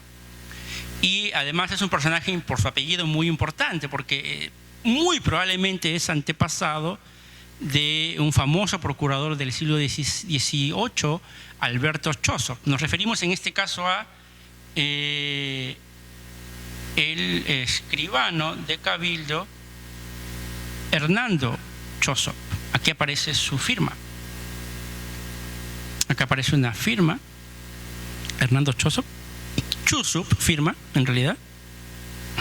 Y aquí aparece un texto de él, de su puño y letra. Acá aparece firmando, don Hernando Chosop, escribano de Cabildo. Este texto en realidad no ofrece mayor problema de lectura, puede haber algún tipo de, digamos, de detalle menor, pero se puede leer, pero puede ser motivo de estudios de discursivos, quizá lingüísticos propiamente, digamos, vinculados a las vocales, por ejemplo, si dar cuenta de si hay algún rasgo producto del contacto de su lengua nativa, que seguro la hablaba, con el castellano, ¿no? Pero bueno, lo importante además no solamente es eso, sino el hecho mismo de encontrar un texto de un escribano de Cabildo. Probablemente, además, si revisamos los archivos norteños, podemos encontrar más huellas de él, ¿no? Esto es de 1580 y además hay muchos más huellas en este libro, en este caso en el libro noveno, ¿no? Podemos leer algunas líneas y luego algún texto más y con eso podemos terminar. Yo, don Hernando Chosop, escribano de estos pueblos de Chiclayo, y instituido y nombrado por ilustre señor, no dice por él, no dice por ilustre señor Alonso Osorio de Figueredo, corregidor de estos valles, doy fe y verdadero testimonio, aquí está abreviado, a todos los señores que la presente vieren, como en mi presencia y en presencia de todo el pueblo, la ofrenda que se dio el día de Todos Santos pasado a la iglesia y padres del convento, esto es una abreviatura de convento, de este pueblo, que sería cantidad de 300 janegas, o sea, fanegas de maíz, y casi 800 pollos. El muy reverendo señor Fray Domingo de Vergara, como perlado, o sea, prelado del dicho, entiendo que esto puede significar vicario, repartió esta dicha cantidad de maíz y aves entre los indios comunes y pobres del pueblo de Collique. Aquí hay que entender Collique, ubicado en el norte, que había una presencia o sea, había un topónimo, una población con ese nombre, y muy probablemente el Collique que conocemos aquí cerca de Lima sea población trasladada de este Collique norteño, ¿no? Eso habría que estudiar y sería motivo incluso de deducción para dilucidar la presencia de tal o cual lengua, ¿no? En tal o cual espacio. Pueblo de Collique y de Chiclayo, la cual dicha limosna, dijo el dicho padre, daba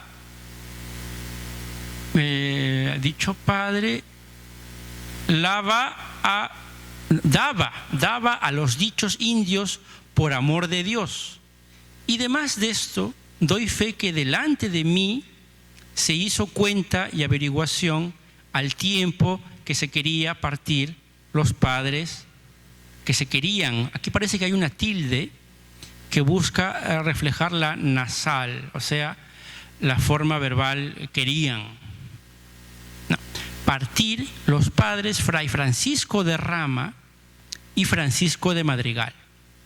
Y delante del padre vicario y del padre Contreras se hizo cuenta y averiguación de lo que debían de camarico, ¿no? Camarico es un término nativo que era una especie de tributo o regalo o ofrenda que se hacía, ¿no? Entiendo, o negocio, transacción también, si no recuerdo mal, ¿no? Es un término quechua, por supuesto, ¿no? Curioso además como un término, bueno, no es curioso, es común porque los incas con seguridad expandieron esta terminología cultural, económica en estas poblaciones, ¿no? de lo que debían de Camarico estos pueblos de Chiclayo y Collique. A los dichos padres se halló averiguadamente de ver los dichos indios al dicho con, si esto asumimos que es vicario, sería un poco extraño, pero bueno, no podemos saberlo, al dicho con 100 janegas de maíz, 600 o 604 aves y todas las arrobas de pescado de 3 tercios. Tercio hacía referencia a tipo de tributo, tal o cual momento del año. Lo cual todo confesaron los dichos de verse. Y para cobrar esto dio su mandamiento el dicho señor corregidor y el dicho señor padre vicario. No quiso, aquí hay que entender la X con el valor fonético de sh, no quiso se cobrarse nada. Antes, llamando a todos los indios, caciques y principales, y en la doctrina, públicamente dijo a todos, que por cuanto se había de reedificar esta casa. Esta documentación forma parte de un libro muy importante para la historia de Chiclayo, justamente sobre la fundación del convento de Chiclayo, ¿no? Y además, las condiciones que se tenían que dar para que este convento tuviera una cantidad de mitallos destinados para la labor y el tributo y demás, digamos, aspectos económicos, ¿no? Entonces, por eso este escribano está dando cuenta de esta información y por eso es información de contexto para entender mejor este asunto, ¿no? Por cuanto se había de reedificar esta casa, que para en pago de su trabajo, de los indios que hubiesen de trabajar, les soltaba toda la dicha cantidad. Y ansí mandó que no se cobrase de ningún indio cosa ninguna. Cosa ninguna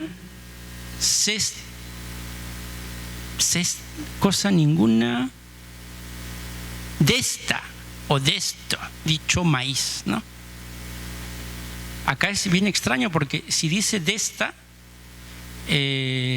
está pensando de que dicha está haciendo concordancia con de esta, entonces está colocando la vocal A acá, ¿no? Pero se dan cuenta, eso es quizá una duda del escribiente porque se ve que el texto está además ligeramente corregido, ¿no? De esta dicha maíz, vamos a leerla así, digamos, y aves. Y también doy fe que delante de mí, del trigo, ¿no?, que tenía en el monasterio, repartió a los dichos indios que trabajaban aquí en casa cantidad de 15 o 20 janegas de trigo, lo cual pasó ante mí y ante todo el pueblo, y porque con este di,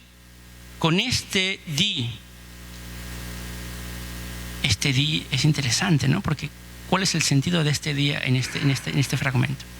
Y porque con este di, firmada de mi nombre, di este.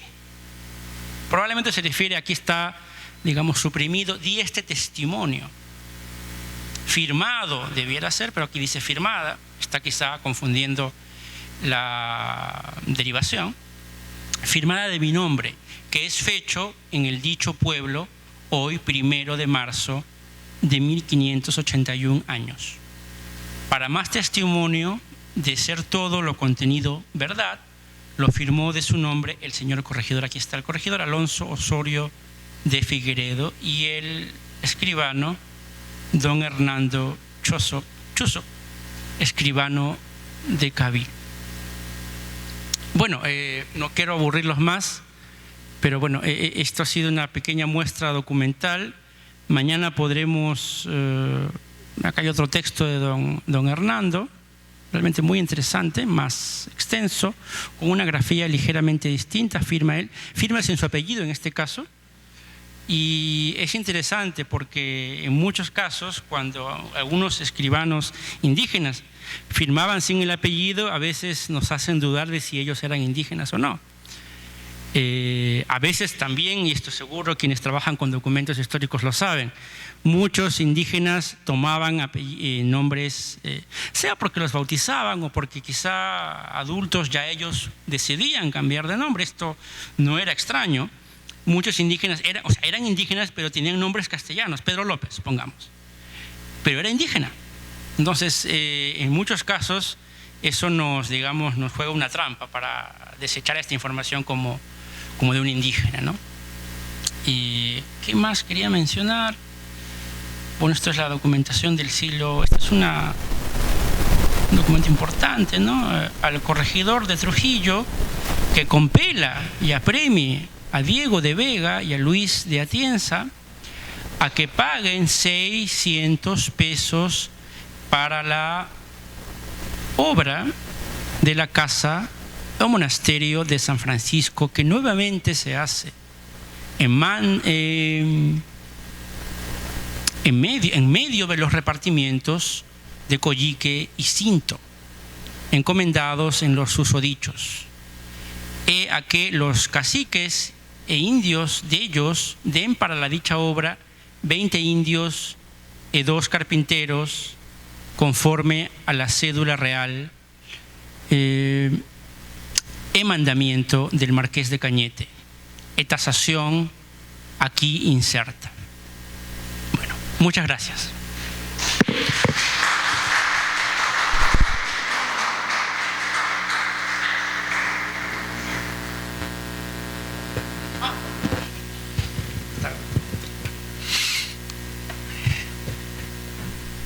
Al agradecer la participación de nuestro amigo Sergio, nos trae a mente reflexionar sobre lo último que ha estado explicando sobre la lectura, tratando de dominar la paleografía.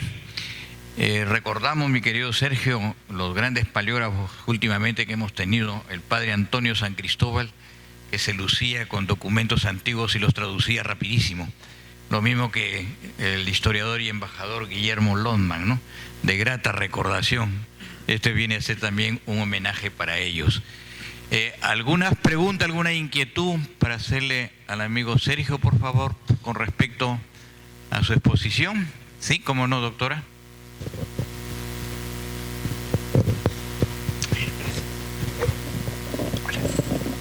Felicitaciones, Sergio, por tan brillante exposición. Solo 2 preguntas, y la voy a iniciar por la última parte de tu exposición, cuando hablas y explicas del protocolo de un escribano de indígenas de Chiclayo. Mi pregunta es, ¿se custodia este protocolo aquí en el convento o se encuentra en el convento de Chiclayo, de los padres franciscanos? Se refiere sí, lo que ha leído Hernando Chozo. Claro, esto en realidad son unos folios que forman parte de un libro, creo que del libro 9, que justamente trata sobre documentación chiclayana. Ya. No es exactamente el protocolo del escribano, pero es un escrito de él, por supuesto. Ya. Son escrituras públicas sueltas, me imagino, no es el claro, protocolo forma parte de un notario. expediente de un asunto eclesiástico. Ya. Pero su pregunta me lleva a lo siguiente. En realidad, y esto lo saben también los que trabajan historia y los que trabajan o comienzan a cuestionarse justamente esta idea de creer de que los indígenas no escribían, pero sabemos de que eran tranquilamente escribanos de cabildo y tenían protocolos ellos mismos. Y para hablar de un caso famoso, pero no es el único en verdad, pero se puede dar como paradigmático, en Cusco existe un protocolo completo de un escribano, Pedro Quispe, ¿no? Y la doctora Rosario Navarro Gala, española de Zaragoza, editó el protocolo completo en un volumen en España. Es uno de los compendios, digamos, más nutridos, pertenecientes alguna vez a un escribano de cabildo. Pero todos los escribanos de cabildo de los pueblos de indios, o sea, digamos, la República de Indios, conformado ellos con un escribano de cabildo, tuvieron que tener sus libros de protocolos. Claro. Lamentablemente no sabemos dónde está. Ya, te pregunto, sí, porque nuestro archivo regional tiene en la sección de escribanos y notarios En la serie, tenemos la serie Escribanos y Notarios de Españoles y tenemos una segunda serie que son escribanos de indígenas. Cerca de 9 escribanos de indígenas que ellos escriben, o sus secretarios, y ellos firman. Fabuloso. Como escribanos de indígenas. Entonces, al ver este protocolo, pensé que era protocolo, pero es una escritura pública, sí, o un documento de este notario. No lo tengo en Chiclayo y la pregunta era si lo tenía acá o en el convento del Chiclayo. No lo tengo registrado como notario de indígenas, pero sí me gustaría ver. Por supuesto. Bueno, sí, es del siglo XVI, me parece. Esto es del XVI, claro, sí. Entonces mi archivo no tiene ningún documento del siglo XVI. Y sería interesante hacer esa Acá hay búsqueda mucha documentación chiclayana para poder recuperar toda la documentación del siglo XVI. Ahora, ¿por qué no tenemos esa documentación? Porque hubo un mega niño en Saña, donde era una ciudad, ¿no?, donde vivían los virreyes, y allí había un escribano de Rivera que cuando empieza este fenómeno del niño, que es cíclico, en 1720 empezó a llover mañana, tarde y noche durante más de un mes. Entonces el escribano y toda la población se pasa a la ciudad de Lambayeque. Todos esos protocolos rescatados de este fenómeno del niño lo tenemos en custodia, pero a partir del siglo XVII. Los más antiguos son de 1600.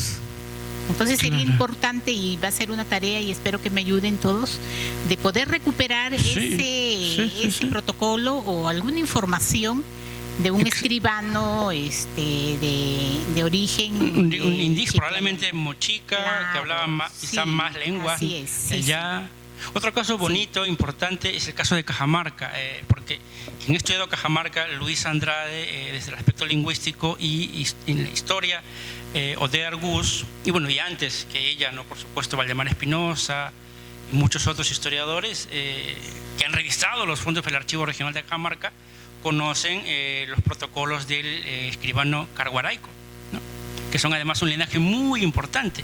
Y hoy día se conservan legajos, o sea, protocolos creo que completos. O sea, este escribano creo que es famoso porque tiene una cantidad voluminosa de testamentos escritos por él. Sí, sí.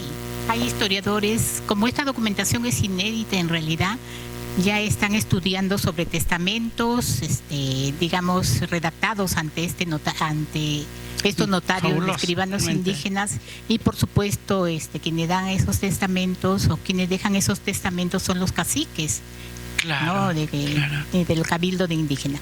Y la segunda pregunta tiene que ver con el tema principal sobre la digitalización de registro de manuscritos de la sección del archivo franciscano, ¿no?, de Lima, a cargo de la Biblioteca Británica.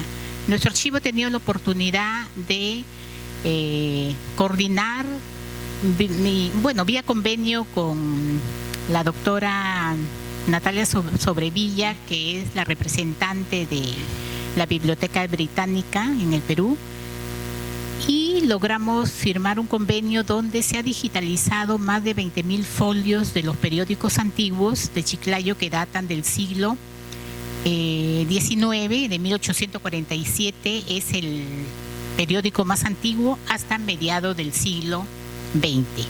Es importante, ¿por qué? Porque el proyecto es archivos al rescate, archivos que están en peligros. Entonces, cuando recibimos la visita de Natalia, ella pues lo primero que observó fueron los periódicos antiguos por el tipo de papel. Ahora, nuestro archivo va a cumplir 40 años y en ese trayecto los alumnos que ahora son periodistas, ¿no?, que estudiaron en la universidad, fueron los primeros que diariamente visitaban y consultaban los archivos, y pues en tantos años se ha venido deteriorando, y es por eso que la Biblioteca Británica inicia con la digitalización de cerca de 150 títulos, digamos 150 periódicos que hay en que se custodian todavía físicamente en nuestro archivo, y están al servicio, por supuesto, de la comunidad en general, sobre todo los periodistas que lo consultan. El enlace está en nuestro Face del Archivo Regional de Lambayeque, al igual que tuvimos un convenio con Family Sears, que Sí. es la Sociedad Genealógica de Utah, con ese nombre se inició, donde tenemos digitalizada más de 600,000 imágenes del libro de registro de nacimiento, matrimonio y defunción desde finales del siglo XIX.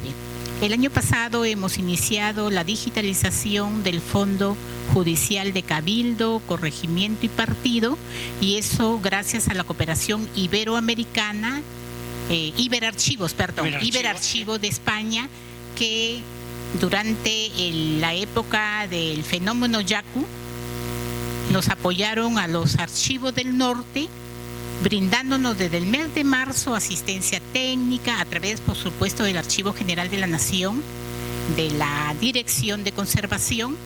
Hemos otorgado kit a los archivos que fueron no siniestrados, hemos formado brigadas y lo más importante, se ha capacitado este personal que trabaja en los archivos de todo el Sistema Nacional de Archivos de la región Lambayeque.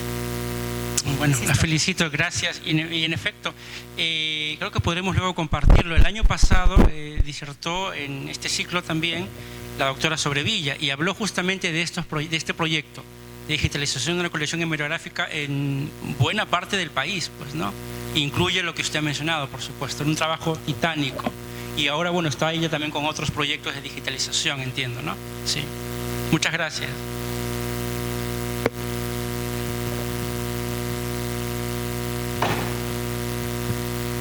Bueno, gracias por la ponencia, ha sido muy interesante. Cuando estén al servicio los documentos, ¿se cuenta con un catálogo virtual o se está pensando en elaborar un catálogo virtual para poder Bueno, hacer la búsqueda? mira, ustedes tienen ahora, se les ha obsequiado la guía del archivo.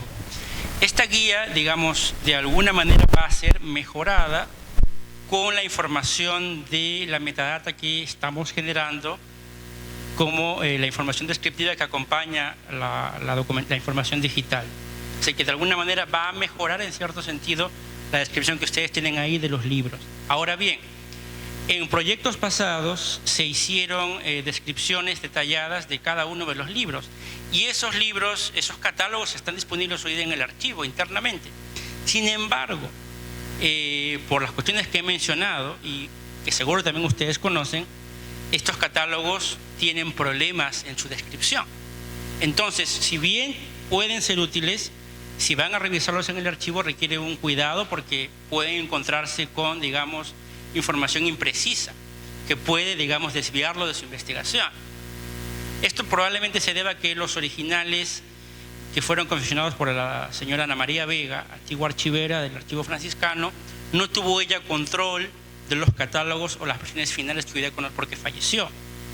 Porque hay casos en los cuales, por ejemplo, un nombre o un topónimo aparece corrupto en su notación.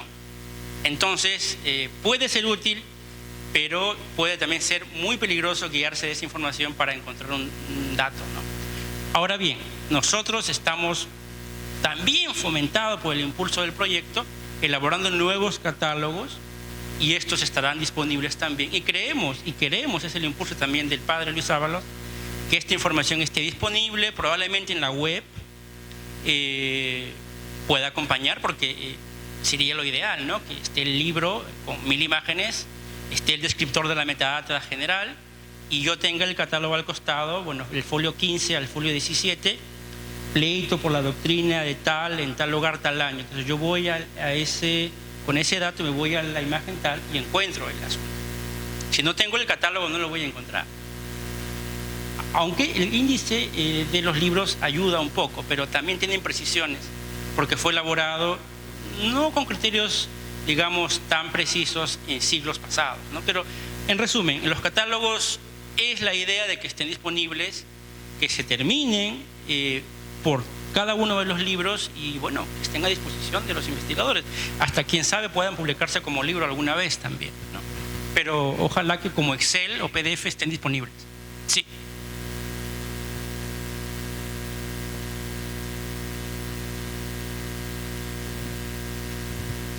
Sergio, ¿qué tal?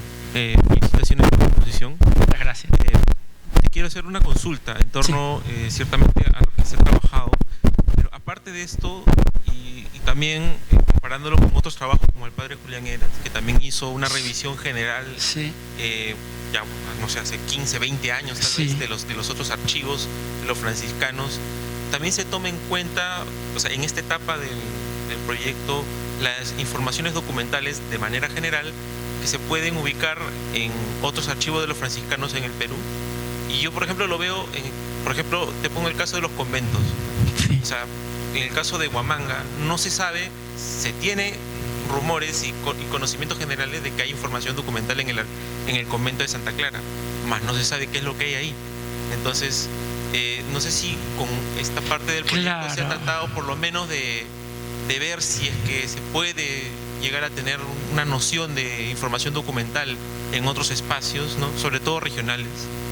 Mira, cuando estuve en el Archivo Franciscano de Huamanga investigando alguna vez, y seguro también tú lo sabes, el padre Heras, para hablar del Archivo Franciscano, de Santa Clara todavía no, pero él catalogó hay unas cajas, ¿no?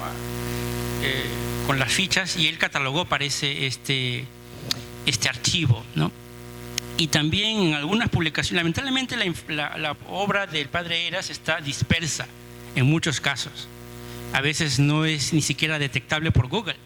Hay que encontrarse alguna publicación sobre franciscanos o historia eclesiástica y aparece ahí a veces algún artículo de él y te das con la sorpresa de que es una joya porque trata sobre algún asunto de algún archivo desconocido por los historiadores. Entonces, creo que si indagamos más en la obra de Heras, podemos encontrar alusiones y datos sobre esto que mencionas. Ahora, sobre Santa Clara, en el Archivo Franciscano aquí hay documentación. Sería importante que eso pueda, con lo que mencionas tú, parearse, completarse, digamos, confrontarse con lo que está allá, ¿no? Ahora, no sé si ese archivo allá está accesible, no. Entonces, claro, te quedaría el consuelo de investigar eso aquí, porque aquí hay mucha documentación. Lo mencioné, pues, ¿no? Vinculada a la familia Orén, la rama femenina del linaje de los Orén, ¿no? Muy importante para Huamanga, ¿no? Pero está aquí, ¿no? Está aquí. Ahora, Heras, la información de Heras es interesante porque él también conoció muy bien el Archivo Histórico de Límites. Entonces, mira, esa documentación franciscana, ese archivo tiene dos secciones. Una sección propiamente de límites, que está dedicada a provincias peruanas que limitan con países. Entonces hay por lo menos para 3 o 4 o más provincias que justamente tienen límite con el extranjero. O sea, hay para Piura, hay para el norte, hay para Chile, hay documentación, digamos, tacneña, hay para Arequipa y Cusco muchísimo. Para Cusco hay muchísimo. Creo que también para Huamanga he visto bastante. O no bastante, pero hay un corpus importante, ¿no?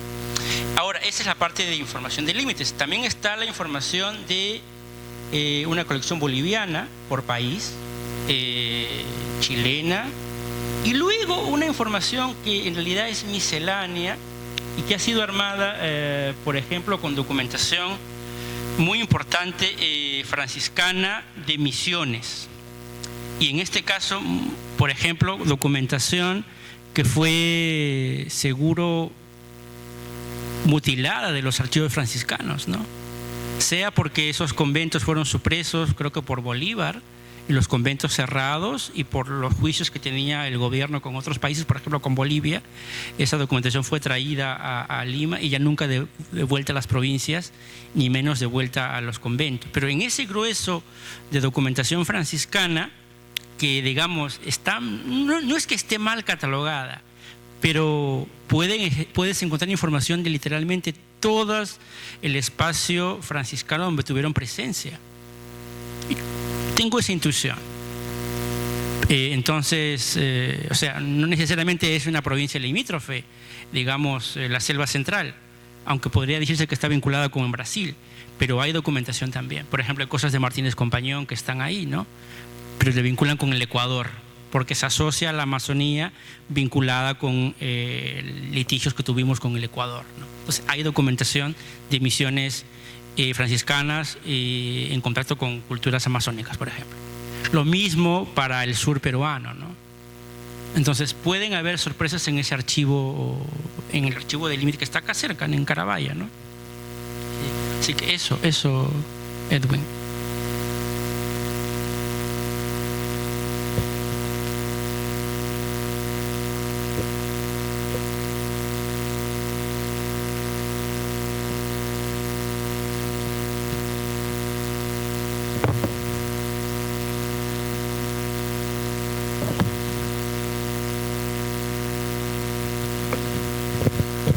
Solo para concluir entonces. Bien.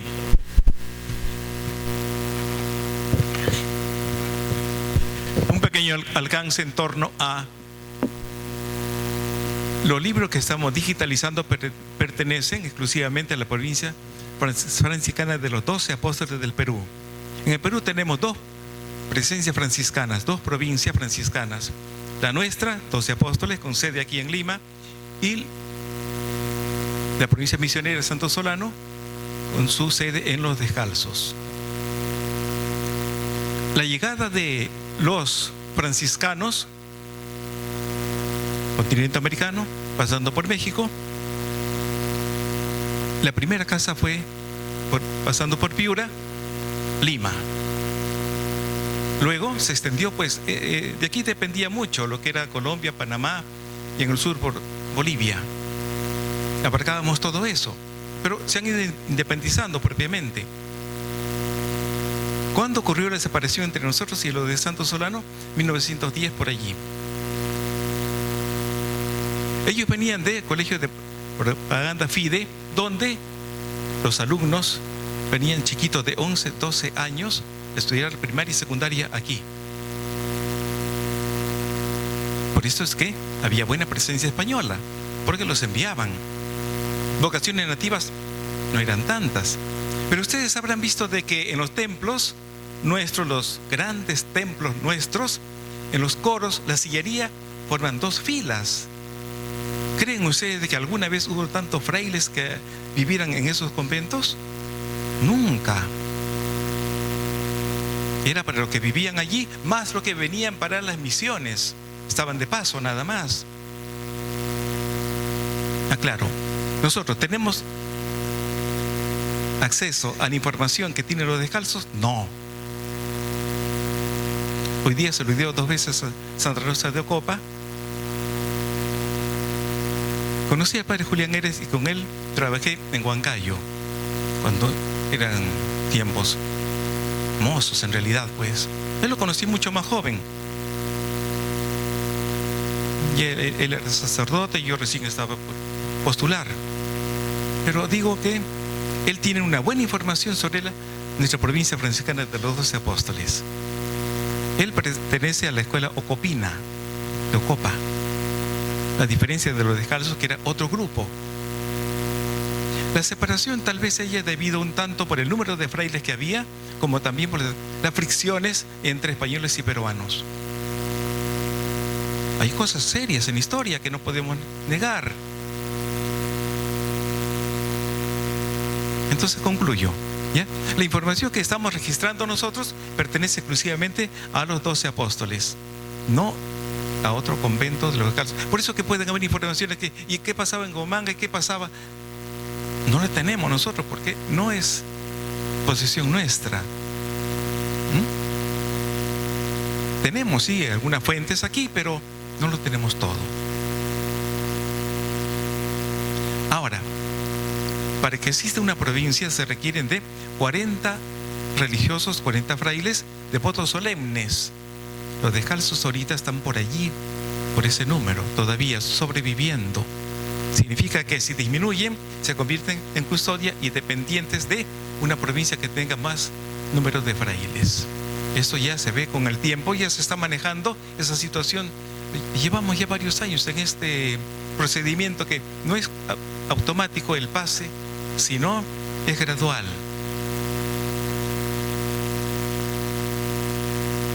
Con el tiempo seremos una sola provincia nuevamente. Es posible. Eso es lo que quisiéramos.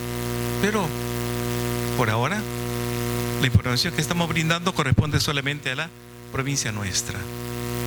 Bien, aclarado esto entonces, Bien, hemos llegado al final de nuestra jornada y ustedes han hecho una visita rapidísima a lo que ha sido nuestro museo.